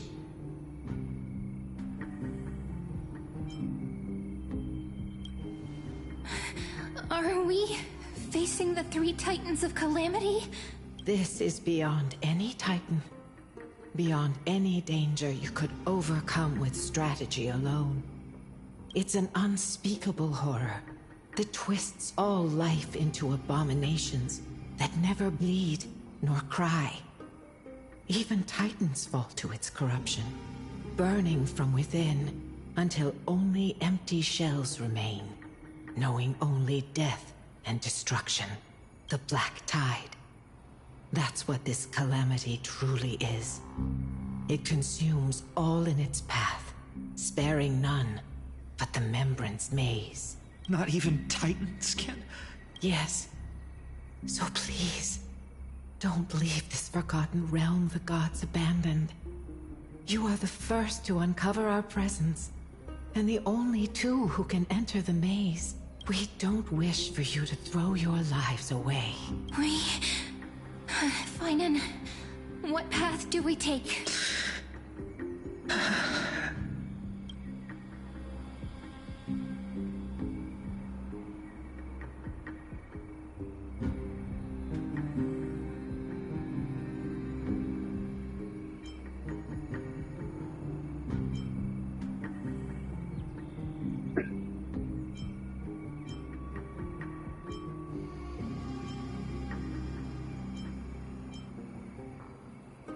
Let's go with the third one. I learned the sword to protect those close to me. If I run now, I'll never be worthy of lifting a blade again. Then we know what we must do. Indeed. Our friend is right. We must take action. Forgive me, Chief, but Ides Elysiae needs us. And as her child, I must act. Very well. Make sure you protect yourselves. With me, Cyrene. Join us, my friend. Even without a sword, I'll take a rake. Even with the roughest steel, I'll keep our home safe. Deliverer. The card's truth extends beyond its mere literal meaning. There's another hidden layer within. Not someone perfect from the start, standing high above, casting merciful gazes upon the world, but one who starts small, from a humble village, expanding their world within step by step, learning to save others as they grow. When we were little, I told him I wished this world would never need a deliverer.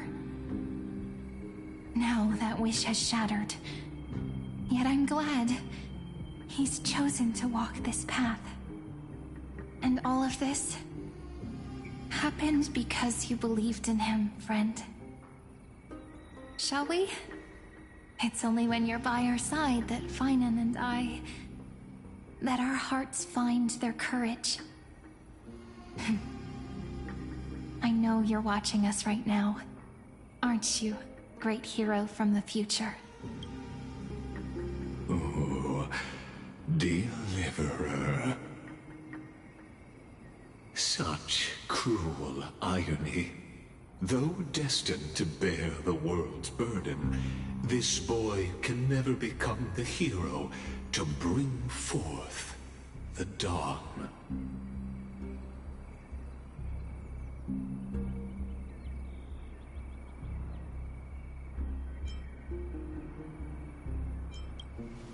Follow their path.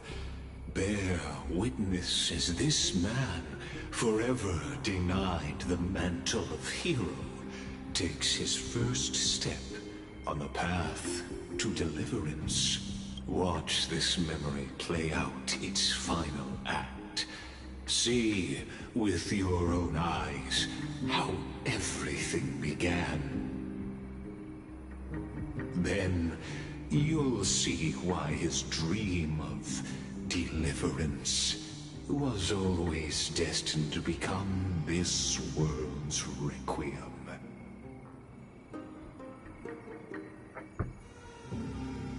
A sun red as blood, wheat fields turning to dust, and in the heart of it all, a village aflame. In that moment, the boy stood in what felt like the end of existence itself.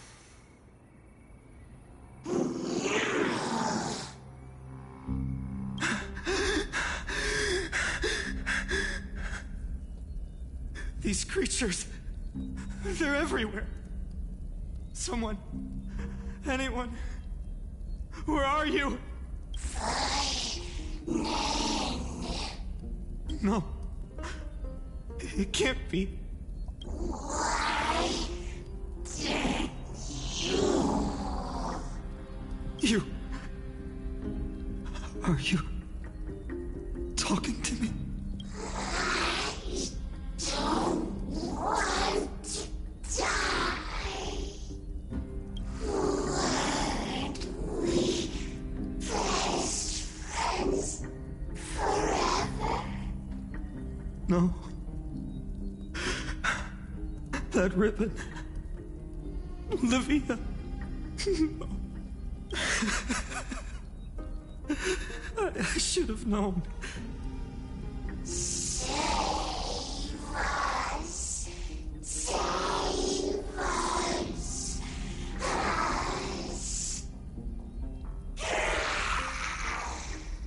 Please.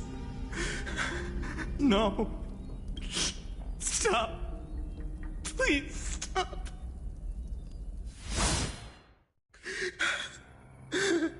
Livia, I'm so sorry. And these monsters, they're all... Why? Why is this happening? When the black tide arrived, the wavering boy found resolve in his companions, and together they ran toward their first battlefield. In the far-off future, the land of Amphoreus would bear the marks of the hero's footsteps. With sword in hand, he would inscribe an eternal mark in the golden epic. And when dawn broke over scorched earth, a boy, covered in wounds, buried the dead one by one. His silence heavier than the earth he moved.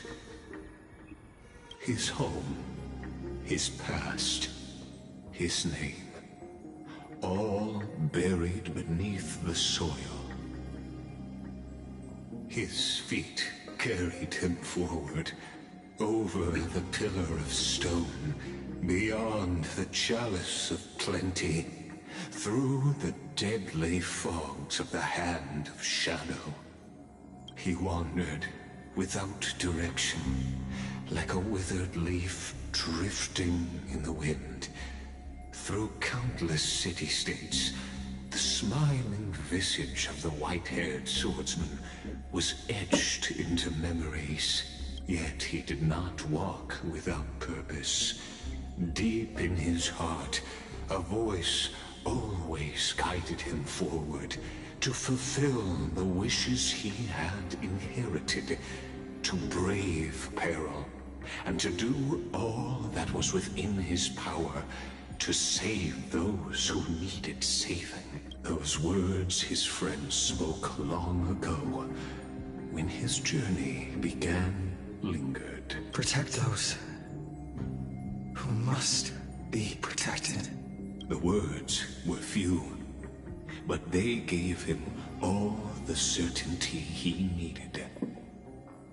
That's what it means to be ordinary and choose to be more. Onward he walked, until the call of the flame chase journey thundered across the land. In the vision painted by prophecy, humanity would triumph over the gods, seize the core flames, and ignite a new dawn for Amphoreus. Yet losses are a constant on the flame chase journey, where life too seems as small as a speck of dust. Only one who treats the world as their teacher can bear its eventual destiny. Are you prepared for such teachings? The voice within spoke, and he answered softly. No matter. My existence is of no consequence. When the Gold Weaver called, he answered, traveling to the holy city. There the elders met his warrior's spirit, with nothing but scorn, condemning him to the barracks in derision. No one saw it coming. Not the world, not even him. Yet, this nameless recruit stood at the gates of legend. And there, at last, he found the ones who would walk his path right beside him.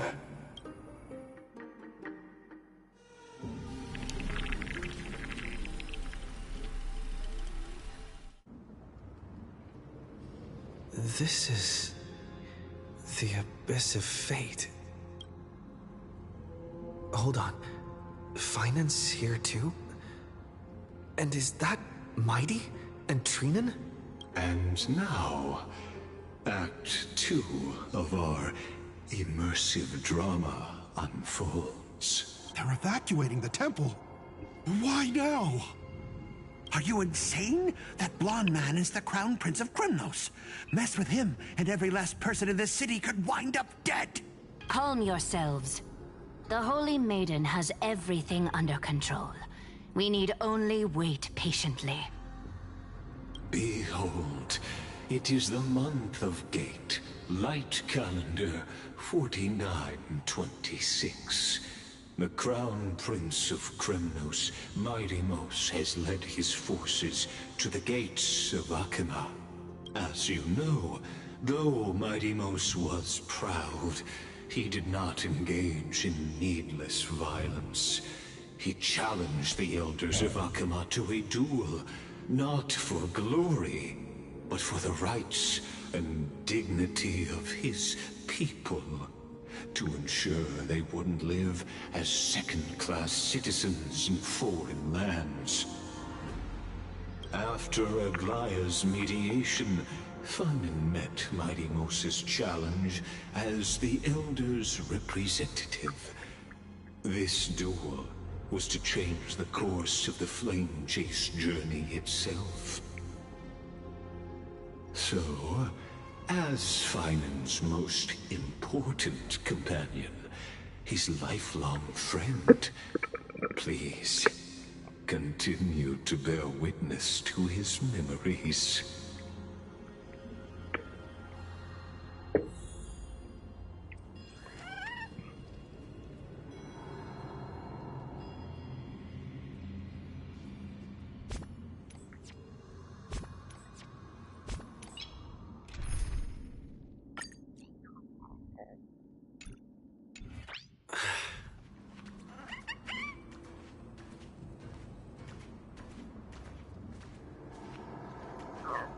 Is this your idea of an honorable duel? Bloodshed isn't the way. We and Aggie don't want to see Chrysoceres turn on each other. True warriors know when to sheathe their blades. The impartial Talantin shall oversee this duel. You need only place your offerings upon their scales. Something that has more weight than the fate of the world. Which means only those who understand the world's weight are worthy to carry it. Is this how you plan to test our convictions? Well, Kremnoan, looks like you won't be able to punch your way through this one. It makes no difference. One last chance, new recruit. Walk away, and I'll spare your life. Otherwise, come and face me. I'll give you a warrior's death. Hard to imagine they once clashed like this. Holy Maiden, I can't help but feel like a pawn that has stumbled into some greater political game. Every hero was once a child, and every child must grow. That's so. I don't even know why I'm standing here right now. Look at me. Just a common soldier. Since swordsmanship won't decide the winner, Lady Goldweaver should be here instead. My devotion to the Holy City could never compare to hers. What if we told you this duel isn't about winning or losing, but rather in the choice you make? Are you saying that Lady Goldweaver is testing me? Every Chrysocer is indispensable to the Flame Chase journey. And you and the Crown Prince of Kremnos are both a part of the prophecy. What the duel marks is not an ending, but a beginning. So, listen to your heart. We wish only to hear your answer. True enough. The voice within has never failed me. It doesn't matter what the result is. I'll give it everything I have. Spoken like a Chrysocer. Now go, Phainon. Your journey has only just begun.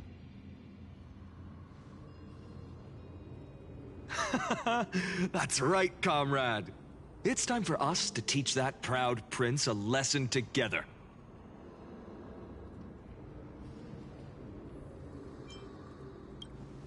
Me? With him? Don't joke around like that. Still, on the topic of the Temple of the Three Fates, here we are. At the Temple of the Time Titan. And I don't even know how Cyrene's studies are progressing. We haven't really had much contact since I set out. Still, I hope she's doing well. Anyway, let's go, comrade. It's not every day you get a chance to see Talantin's scales of justice. What's going on? Did he just say Cyrene's studying here? But how is that possible? Wasn't she? Of course, Lycus disappears right when I need answers. Forget it. I need to catch up with Phainon first.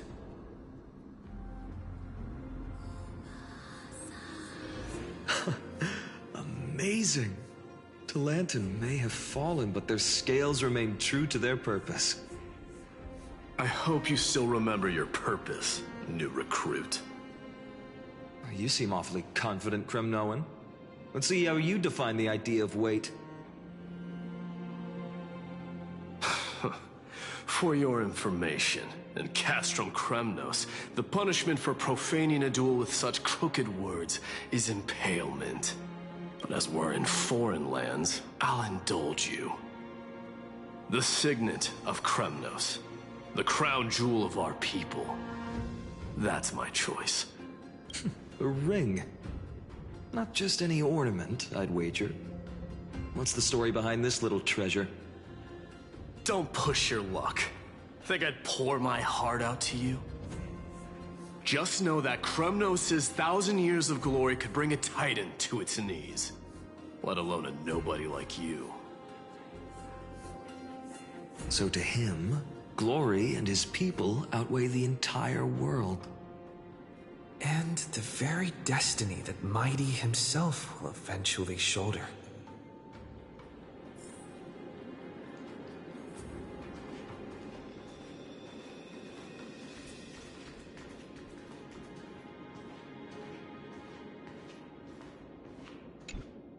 Now this is a tough one.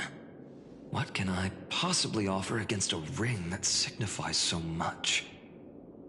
Well, comrade, what does your gut tell you?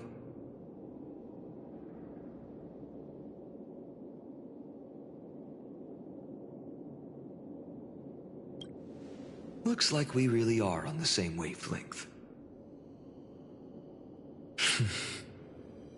In the end, there's only one thing I can trust. The deliverer that appeared in my life on that day. How ironic. I can't even look at this card properly, much less follow where it leads.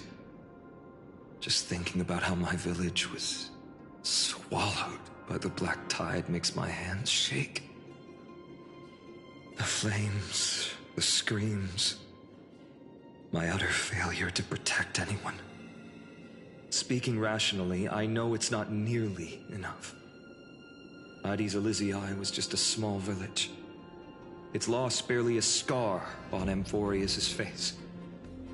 But here and now, my heart says something else. This card.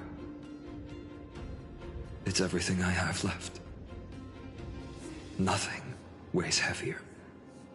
Perhaps that itself is the answer. Look, Phainon. It's so nice to see you all again. Lady Trinan, Phainon, and... hello. Seeing you here sure is a sweet surprise. Why so surprised? Could it be... did you miss me? Cyrene? This is... incredible. I was literally just thinking about how you might be here. But I'd never imagined I'd see you this soon. I was supposed to leave with the priests, but then I heard Lady Maiden was with a white-haired young man. I figured it had to be you, so I snuck back here. That's Cyrene for you. Unfortunately, this isn't a good time for reminiscing. That Kremnoan over there. Still playing house, boy? You get the idea. Quite the hothead. You know, you two just might get along. Don't worry, you already know what the answer is, don't you? If that's your choice, I am with you. I am with you because I remember it all too. The fields of Ide Silicii, those red leaves, that little swing of mine beneath the tree where I dreamed the sweetest dreams. And those dear fairies in the Memorance Maze. It hurts so much knowing they're gone forever. The pain speaks for itself. Our hometown may have been just a tiny village, but to us, it was the whole world. But that's not enough, Phainon. Not nearly enough. Even though hatred can help people grow and turn a boy into an unbreakable warrior, what you need now is victory.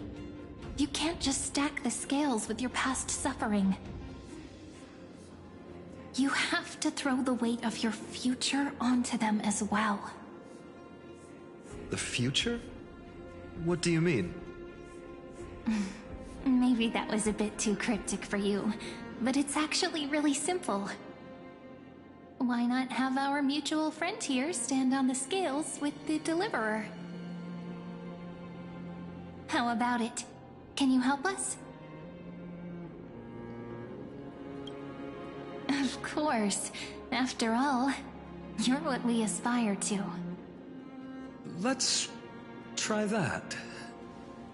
The fate of Akama hangs on this duel. I must claim victory, for their sake. I will stake everything I have. Stand with me, comrade, and we shall become heroes.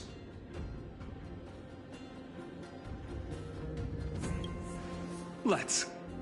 Together we'll prove that what weighs more than the fate of the world is the resolve to shoulder an immutable past and carry it into the future.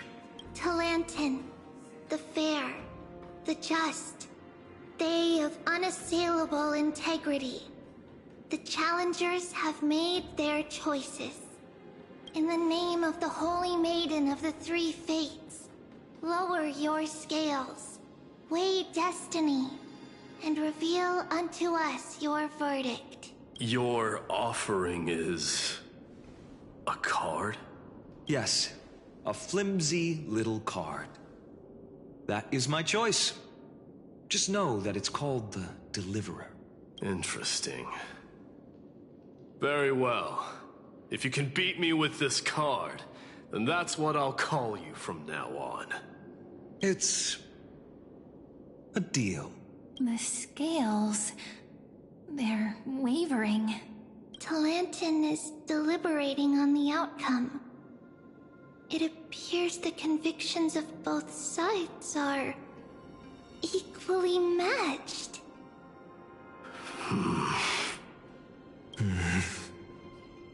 This is suffocating. Like the whole world's weight is on my shoulders. But I believe what my heart tells me.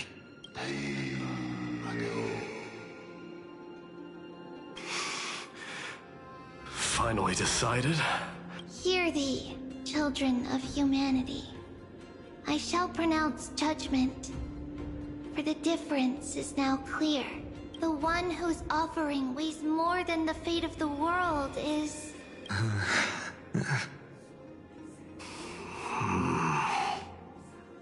one from Ide Silicii, the nameless hero.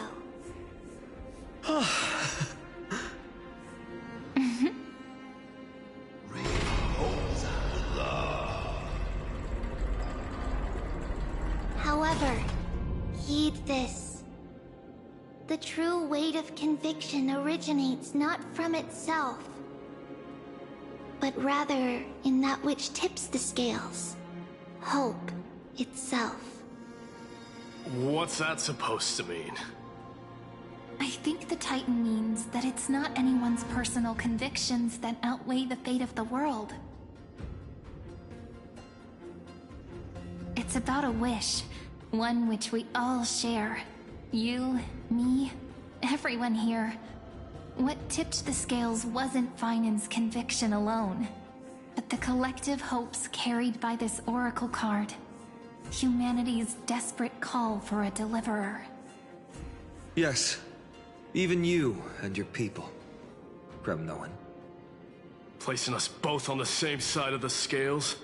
Foolish. We Kremnoans are your mortal enemies. Such weak idealism will only get you skewered on our spears. Fine by me. I've never claimed to be the deliverer from the card anyway. I'm a soldier. And if it's my fate to bleed my last on the battlefield, then so be it. I'll fight to my last breath. And on this, I know that we're the same. That's all a hero really is. Someone with that kind of conviction. And the deliverer? Just a sum of all those heroes. A brilliant explanation. Just as prophesied, on this day, the final 2 heroes shall join the Flame Chase journey. I should have known from the start. They all say Lady Goldweaver is quite brazen, but you're the first to even imagine that prophecies could persuade a Kremnos warrior. Oh, I have 1,000 ways to tame a lion. But this lion didn't come here for bloodshed, did he? The Kremnoans far outmatch Occam's forces, yet we haven't lost a single soul. That's no accident, is it?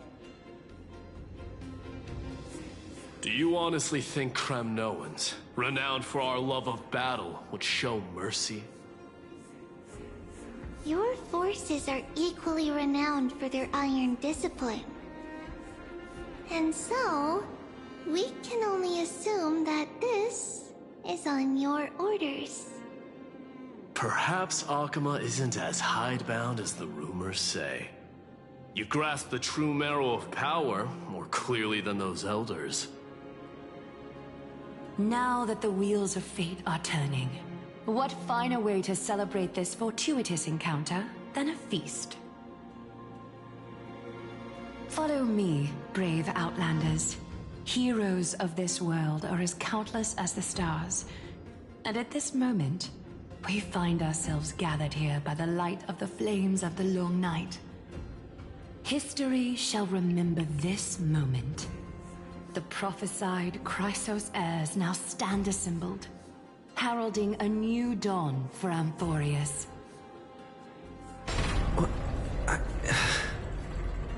You must see now how different this is from the flame-chased journey you traveled.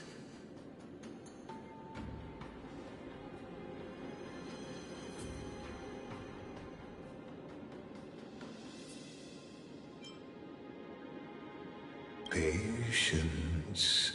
We're approaching the final act. These are, as I mentioned, his first memories. They are of particular importance for the imminent Era Nova. Such as this very moment, as the prophesized demigods gather with Talantin as witness. This is a moment calculated by the gods. What comes after is no different from that which you already know. Some join, others leave, while flame chasers bear their faint light forward through the long night. Ah, come, come. Your seat awaits after 13 heartbeats. Our heroes will be ferried to the final scene.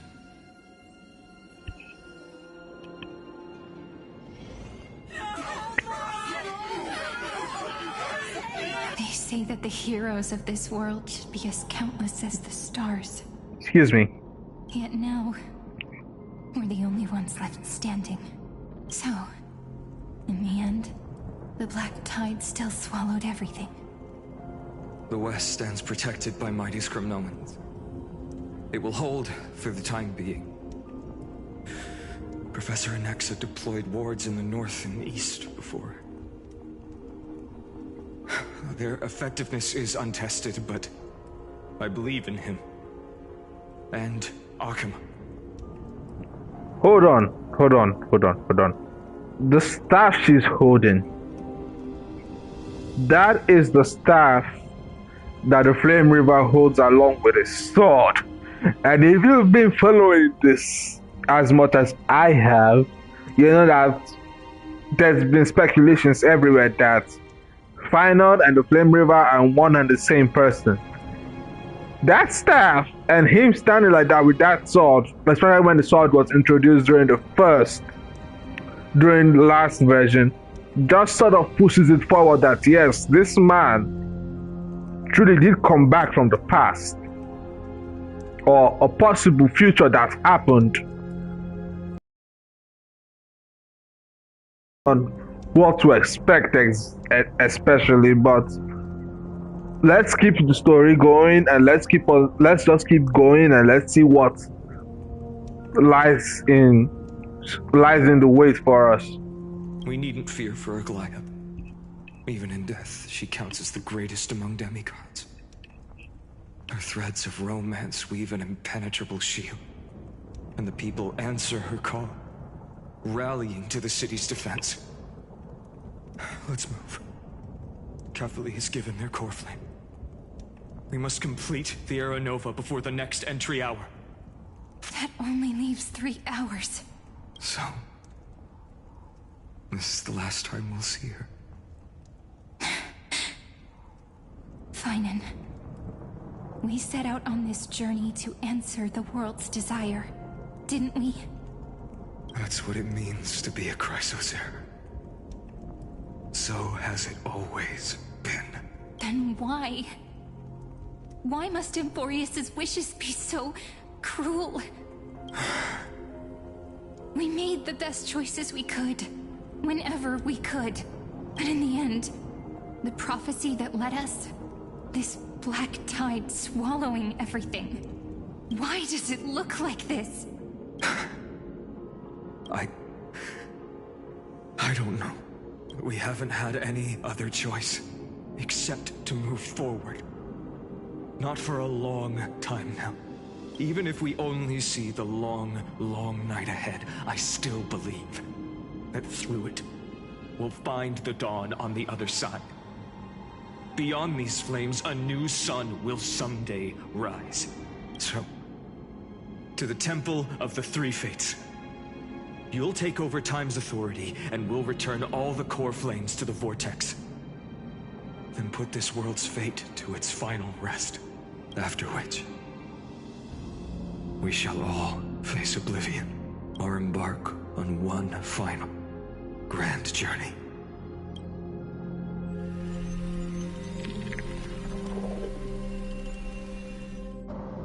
Return! Please forgive us for disturbing your sleep, Orynyx. It matters not. I know fate has run its course. The Black Tide has reached Akama. Amphoreus does not have much time left. It is time for the Era Nova. As agreed, I shall present the core flame of time. Ride the river of time. It will guard your passage to the vortex of Genesis. Step through and witness. Professor Anaxa proved the truth of Genesis with his sacrifice. As Chrysos heirs of the prophecy, we were always destined to immolate ourselves for this world. Now, it's our turn. We can't let everyone's sacrifices be in vain. I don't need another pep talk, Phainon. After all, we've been ready to fight fate ever since we left the village, haven't we? Yeah. Come. Let's claim the miracle we were promised, and burn away every last shadow in this world. And then, rise as the first light of a new world. Light calendar 4931, the third week of the month of Evernight. Welcome, my lord, to the end of the flame chase, and the end of all things. The Titan has revealed the gateway of fate. Please, accept the invitation to step across the threshold, and behold, beyond this gate lies the new world that our heroes sought through their trials, as well as the terminus that the owner of these long memories has been hurtling towards their entire life. Perhaps you'll find it all too familiar. Then you'll understand how the mortal called Phainon shouldered the world's weight. How that same burden crushed him, proving that the so-called Deliverer is nothing more than Amphoreus' own delusion. A pitiful fantasy that it could defy fate's decree. Please, esteemed one, the answers you seek lie in these non-existent times.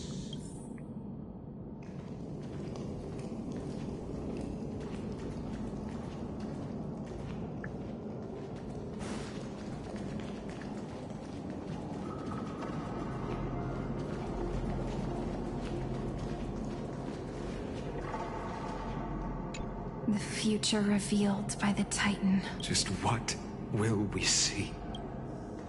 The future revealed. Just what? The end of Destiny? The vortex of Genesis. So it is here. But just what is this? Life's but a walking shadow, a poor player that struts and frets his hour upon the stage, and then is heard no more. It is a tale told by an idiot, full of sound and fury, signifying nothing. Damn, he sounds pissed. The vortex of Genesis, where the world begins and ends. What stage could be more befitting of our final act?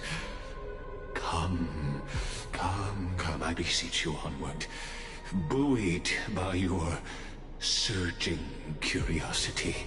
As an unattainable existence that has dwelled within his heart, beyond his reach, you have accompanied him through the march of years uncounted.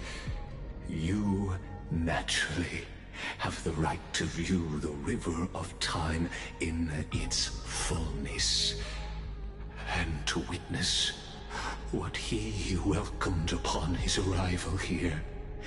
Every absurd and tragic ending.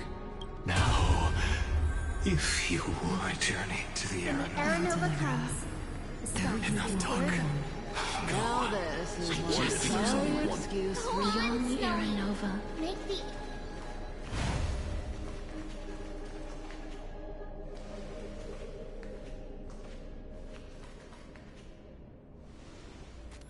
None of that matters now. This brutal flame chase journey has stripped away my delusions. I know the future is in some peaceful paradise with gentle west winds, just waiting to welcome us to step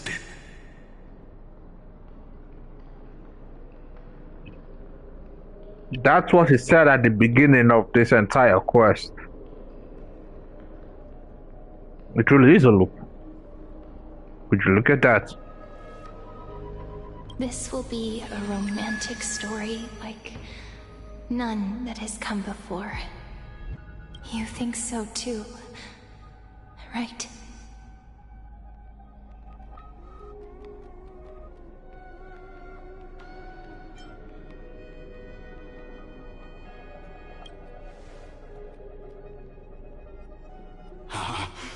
Indeed, in his memories, such a scene replays over and over. Though the details may differ, this remains ever the same. All shall bid farewell to one, and that person alone will witness the miracle. A total of 33,550,335 times. Now the trailers make sense.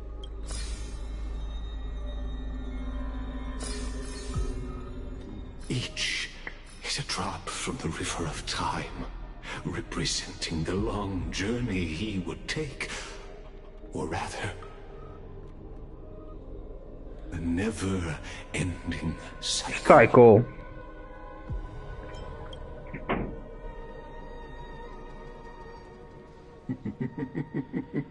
Sharp as ever, I see. Seeing is believing. Why not let your own two eyes uncover the truth? Or perhaps you can simply walk straight to the final truth. See the true face of the character you play, and witness the ultimate nature of the Chrysos heirs, flame-chased journey, and the cycles of Amphoreus. Please, take your time. Look around as much as you wish.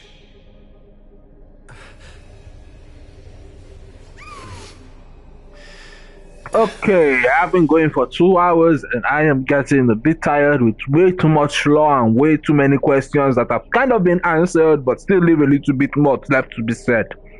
With that said, I am going to be taking a quick break and I will be right back. Do not go anywhere. Keep on growing and keep on watching. Make sure to share this. Make sure to like, comment, subscribe, do what you have to do. And I will be right back.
Okay, I'm back.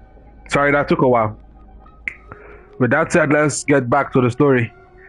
So, what would you guys like me to do first? Would you like me to do this or go straight to language? I want to see every memory fragment, so I'm not going to do that. Let's see what we got.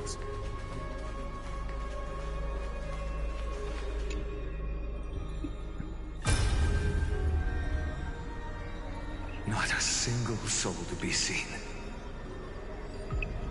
So this is how the vortex looks at the end of days. Bear with me, because this is going to be long as hell. So just bear with me. If I see it's way too continuous, I will use the skip button eventually. But this is going to be long. I just want to make sure that I get everything right. So just bear with me. Okay, can you do that? Thanks.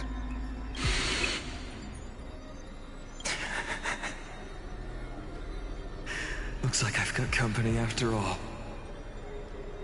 But since you've made it here, so in the end you succeeded, Executioner.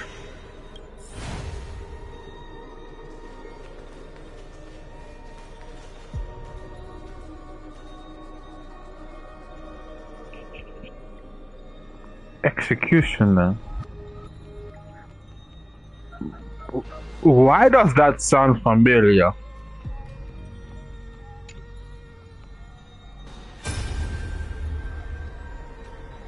Castros, didn't you? Yes. I've become Death's demigod, and shall never again walk the world of the living. What you see is the surging of the River of Souls, brought on by the countless dead feeding it in these dark times. They cry out. Though dead, they'll converge into a torrent and guard the vortex to see the Era Nova fulfilled. I will take all the wishes of the departed with me. Please, everyone, fight with me to the very last. I hear them. The dead hail you. They're prepared. Welcome to the stream. Go by the way. on, Deliverer. We'll keep that executioner in our shadows. The path before you leads to light and eternal flames.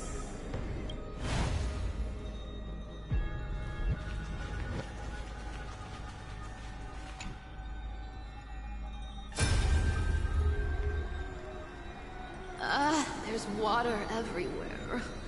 This place is always so wet and sticky. Even my tail's getting heavy. Plus that burnt smell. And that sizzling noise. Yikes. Nobody from Dolos could stand this. So you feel it too, huh? Go on then. I'll handle the filth. Do what you need to do. Let me fight with you. Better odds with two. Hey, remember what the seamstress said? You know what really matters. Yeah. I'll leave it to you then. Wow, someone's not shy. Just so you know, I'm not in the business of making losing deals. I'll distract that executioner. You go turn the world's biggest lie into truth. Let me become the first wind of your new world. A trickster's ways always prevails.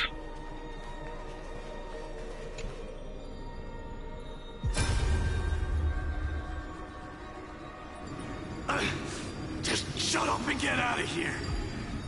Are you crazy, Mighty? Immortal or not, even if you're the demigod of strife. Oh, I'm still no match for them. No, I know you can. I just wanted to request that you witness the Era Nova with me, together. Let's prove That we're enough to transcend the prophesized fate.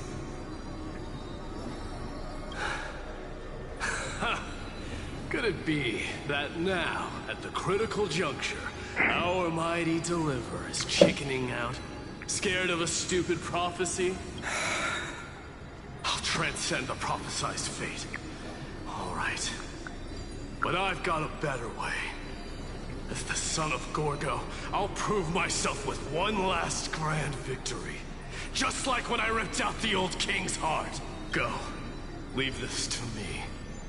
If the Black Tide creatures block out the sun, then we Kremnoans will fight in the shade. And when I'm done with that executioner, we'll raise our cups where the west winds end. The honor of a warrior stands true. Next. We still have 4 more to go through. Sorry, 3 more to go through.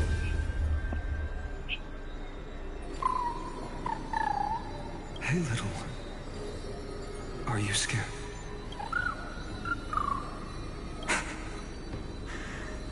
As brave as I is. Stay close, little Ika. What? No, not you two. I see. I won't squander your kindness. Your hopes. So please, keep this bit of sky standing for me. Well, now there's one last thing I need to do before the Aranova. Come, Executioner. Let this patch of clear sky show me where to strike.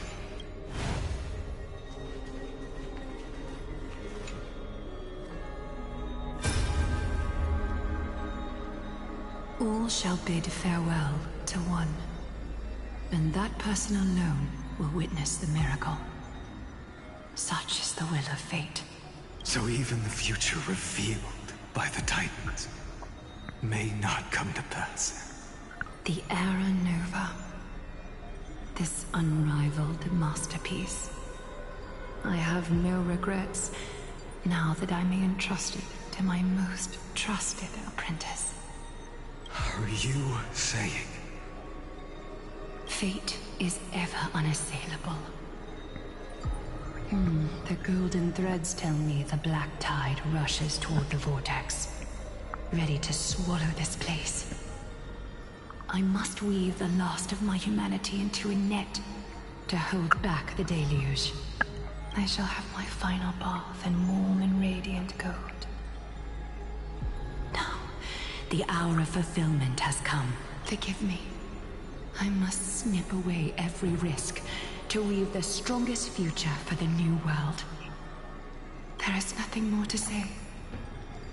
We part here.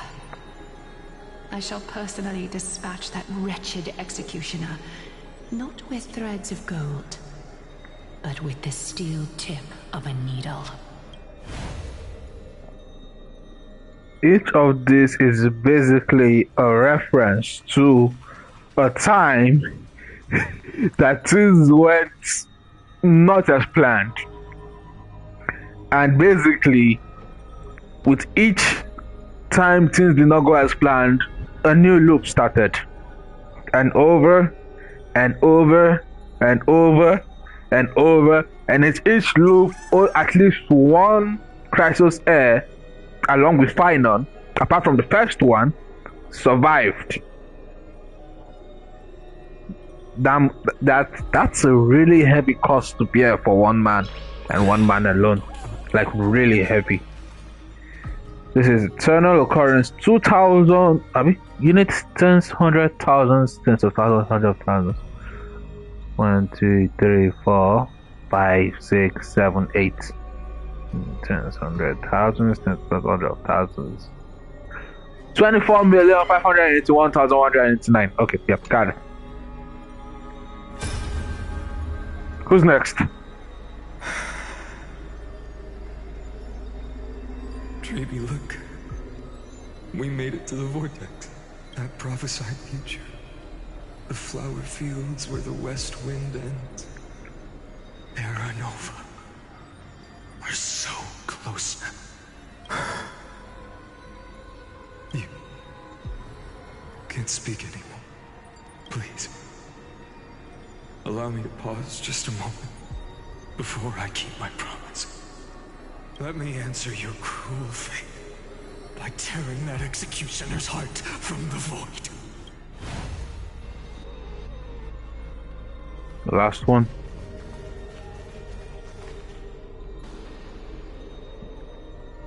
Oh, it's funny. This thing didn't go in order. I'd love to see this in order, but this is 6. Oh, no, wait. No, wait. You need 100,000. 67,023. Who do we have? And that's Dagger. Of Genesis. The last time I was here, I was returning the core flame of reason. I didn't have the time to observe it in too much detail back then. But a holy sanctuary of the Titans. Looks more like their frozen crypt to me. Yep. All the core flames do lie here now.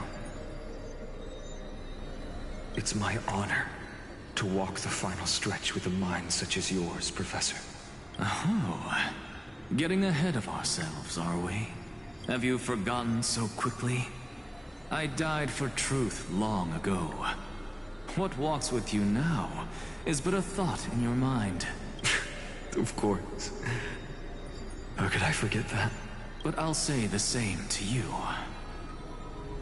It's my honor to walk this final stretch with you, too. Now go. Stand tall and finish your final task. Yeah. Just leave it to me. Time for that wretched executioner to pay what they owe.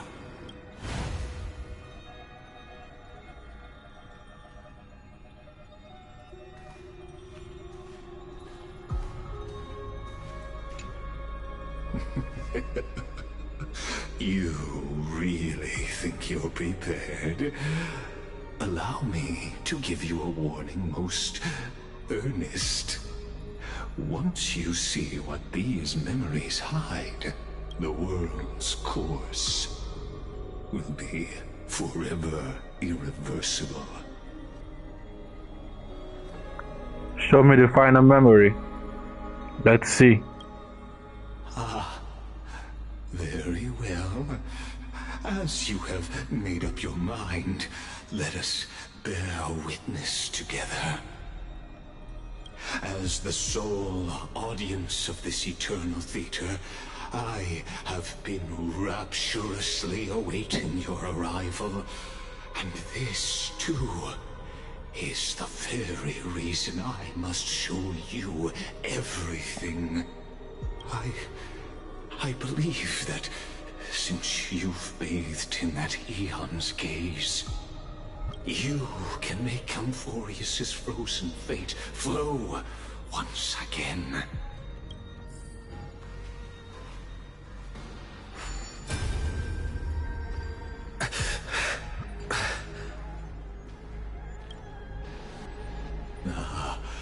Feeling a bit lost? As you now see, this scene marks the final act of the drama Amphoreus.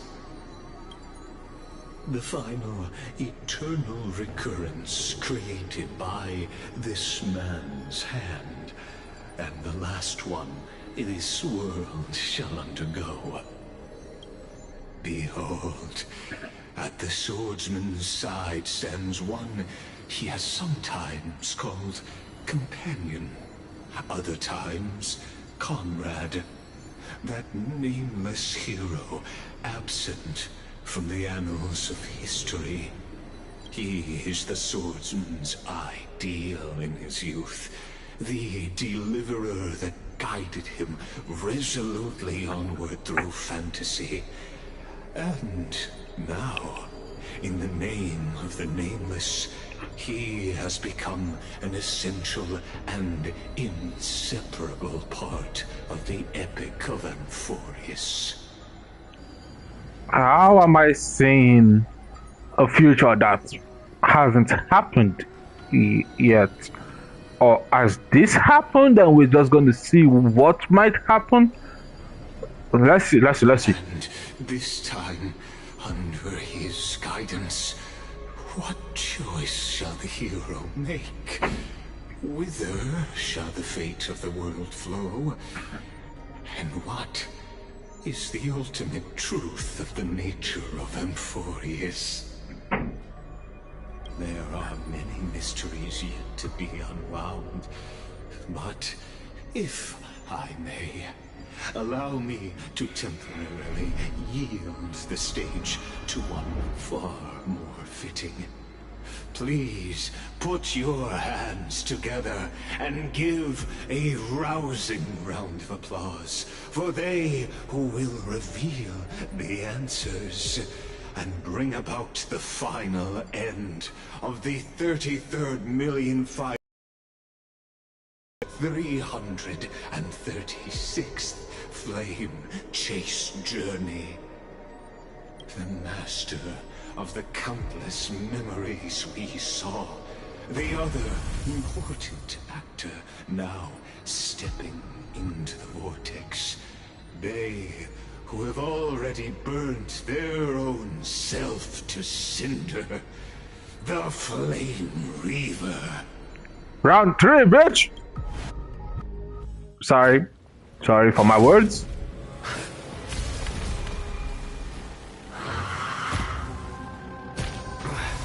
So, in the end, you succeed, Executioner. With my flesh as kindling, like the first dawn of the new world. Fight time! Time has come to once again start everything. Bring it. I've been waiting for you. This world is a fall. Let's try it this other way. Come on. I choose you. You've arrived, huh? Step up, let's see it. Nice like a good brew, my friends. Indulge yourself.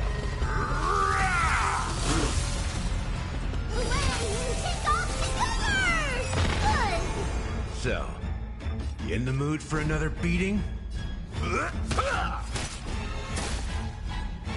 Life is not as fragile as butterfly. Embrace new life, Pollux.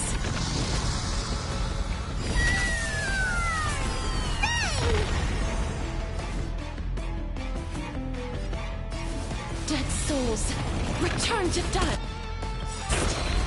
It's coming. Ready, set. Fighting the west wind, away we go!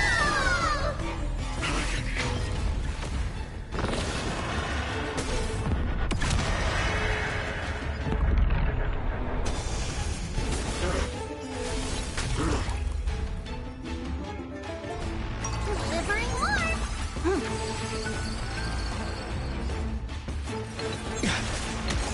Return to the great dream. Answer me. Be the blazing sun. Even if all creation burns to ash. Together, we can do anything! Take off together! Good! Me! Please share darkness. Follows me.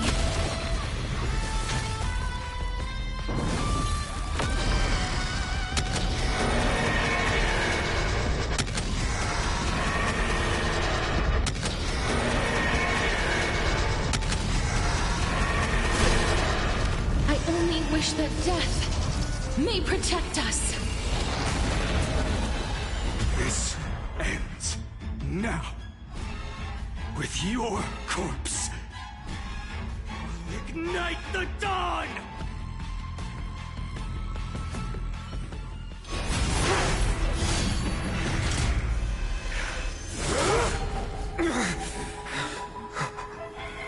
How is this possible? Sons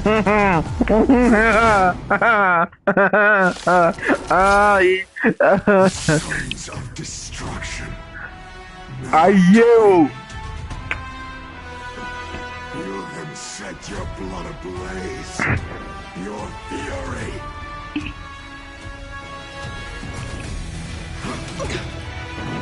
Flesh. Let's try it this other way. We can do it all! You've arrived, huh? Time to mix things up. Break's over.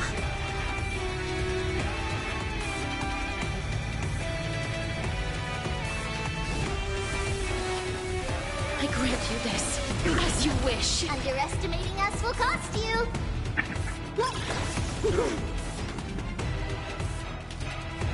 Trust me, you can do it! So, in the mood for another beating? How's this taste? Life is not as fragile as butterfly wings. Life's like a good brew. My friends, indulge yourself.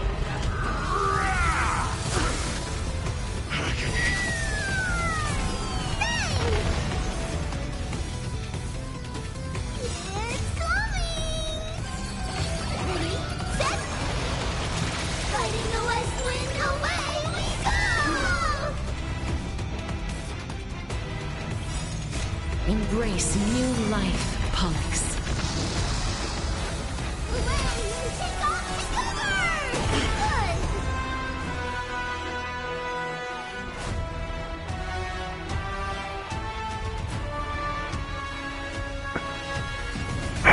Dead souls, return to dust!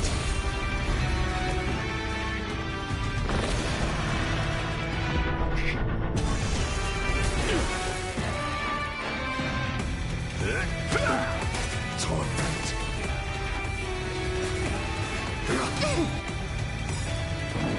Trust me. Together, we can do anything!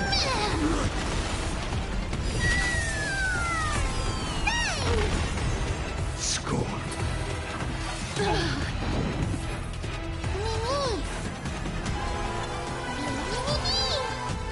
Please chariot darkness follows me. My fury. Unchanging. Unceasing.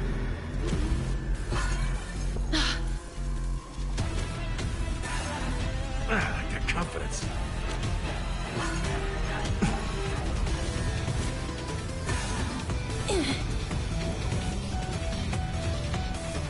Remember that. Watch my moves closely. Cover your ears!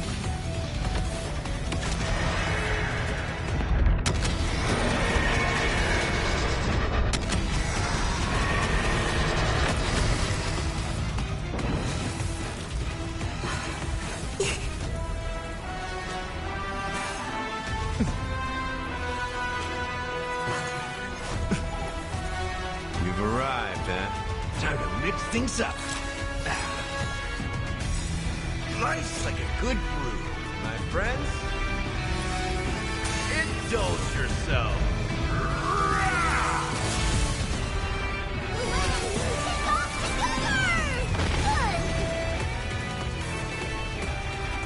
It ain't over yet.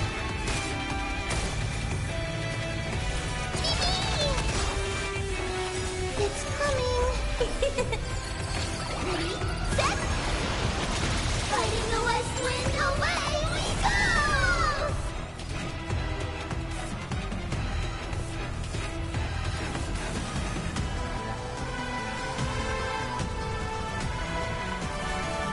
No, whatever is getting up is going to be big. I can't risk using Castor's move right now to lose health. I'm taking a gamble here. Not enough. This form shall fuel the fire. Oh, thank God I didn't use that move. Burn unceasing.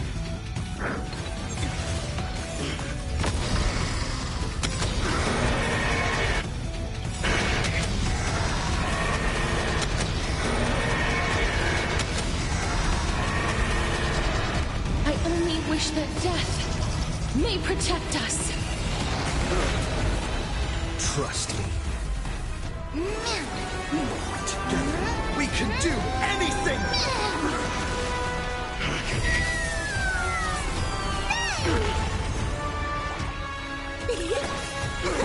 Suffering is eternal.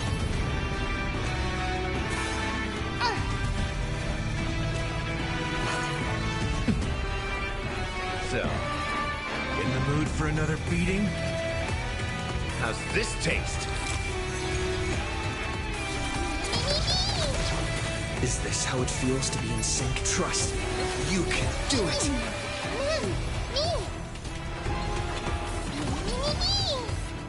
Life is not as fragile as butterfly wings.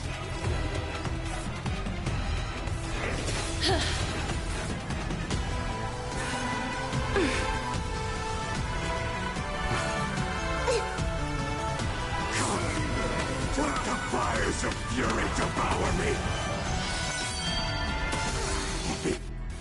Become the next epitaph, seared upon this burning world! Indulge yourself.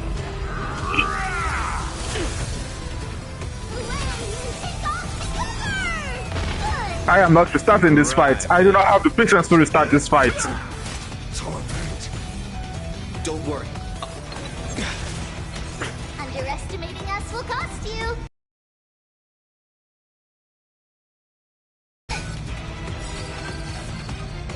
It's coming. Ready, set. Fighting the west wind, away we go. Die!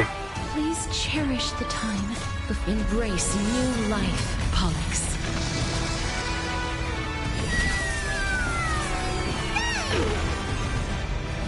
Darkness follows me.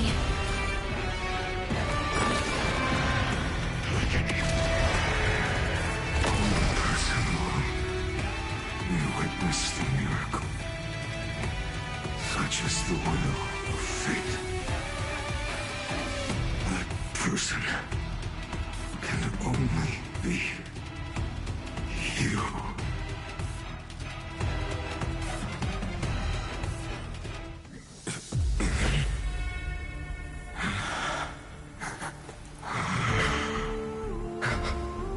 Why not let wrath incinerate fate? Gods.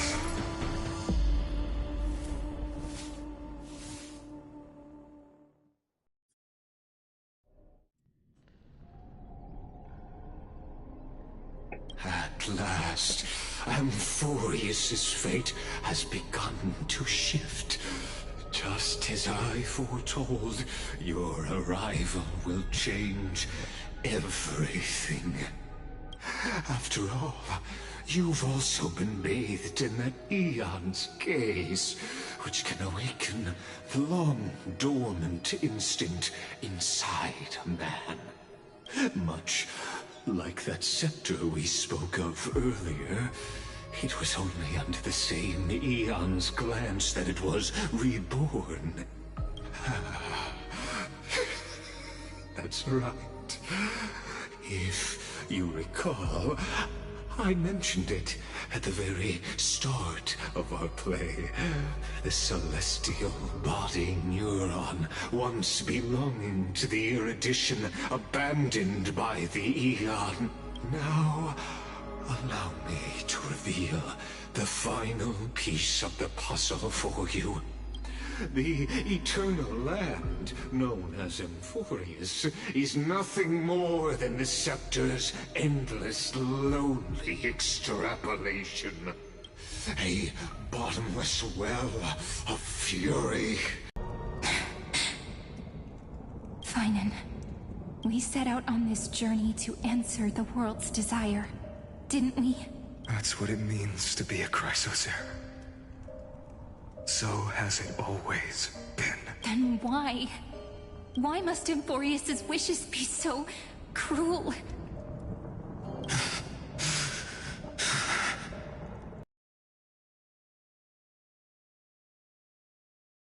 we could. But in the end, the prophecy that led us, this black tide swallowing everything.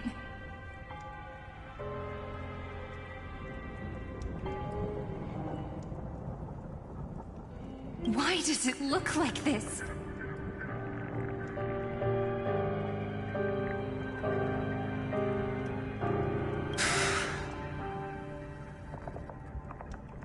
You see it too. This burn mark. The flickering cubes. They're not a tide at all. They're more like a shattered teleslate. Standing here, the voices of Titans have never been clearer. Turns out, they were coming from the black tide all along. Exactly.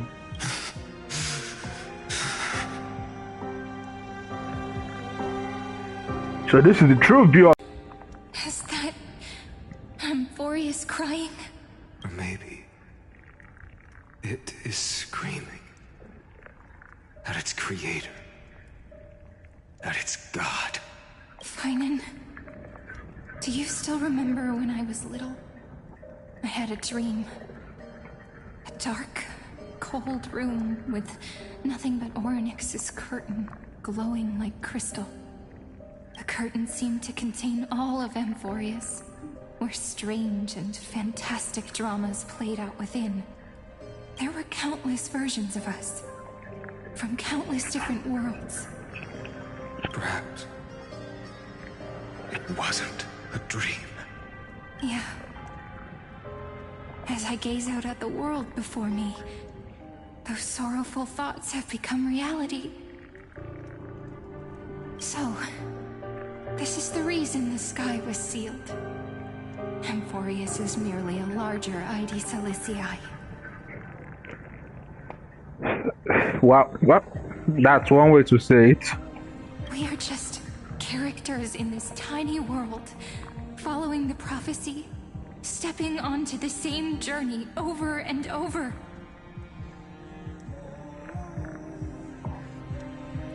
What then is this so-called Era Nova? And what are the spectators watching all of this truly hoping for?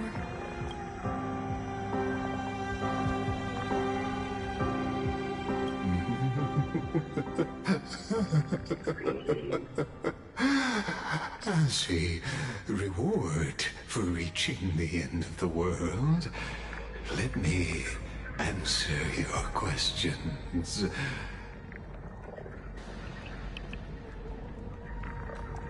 Apologize if the network's a bit buggy, but so far everything's been going good, and we're just gonna keep going. Let's just keep pushing. As the Theoros, I have observed. Thus is the synthesis of the prime mover of life formed.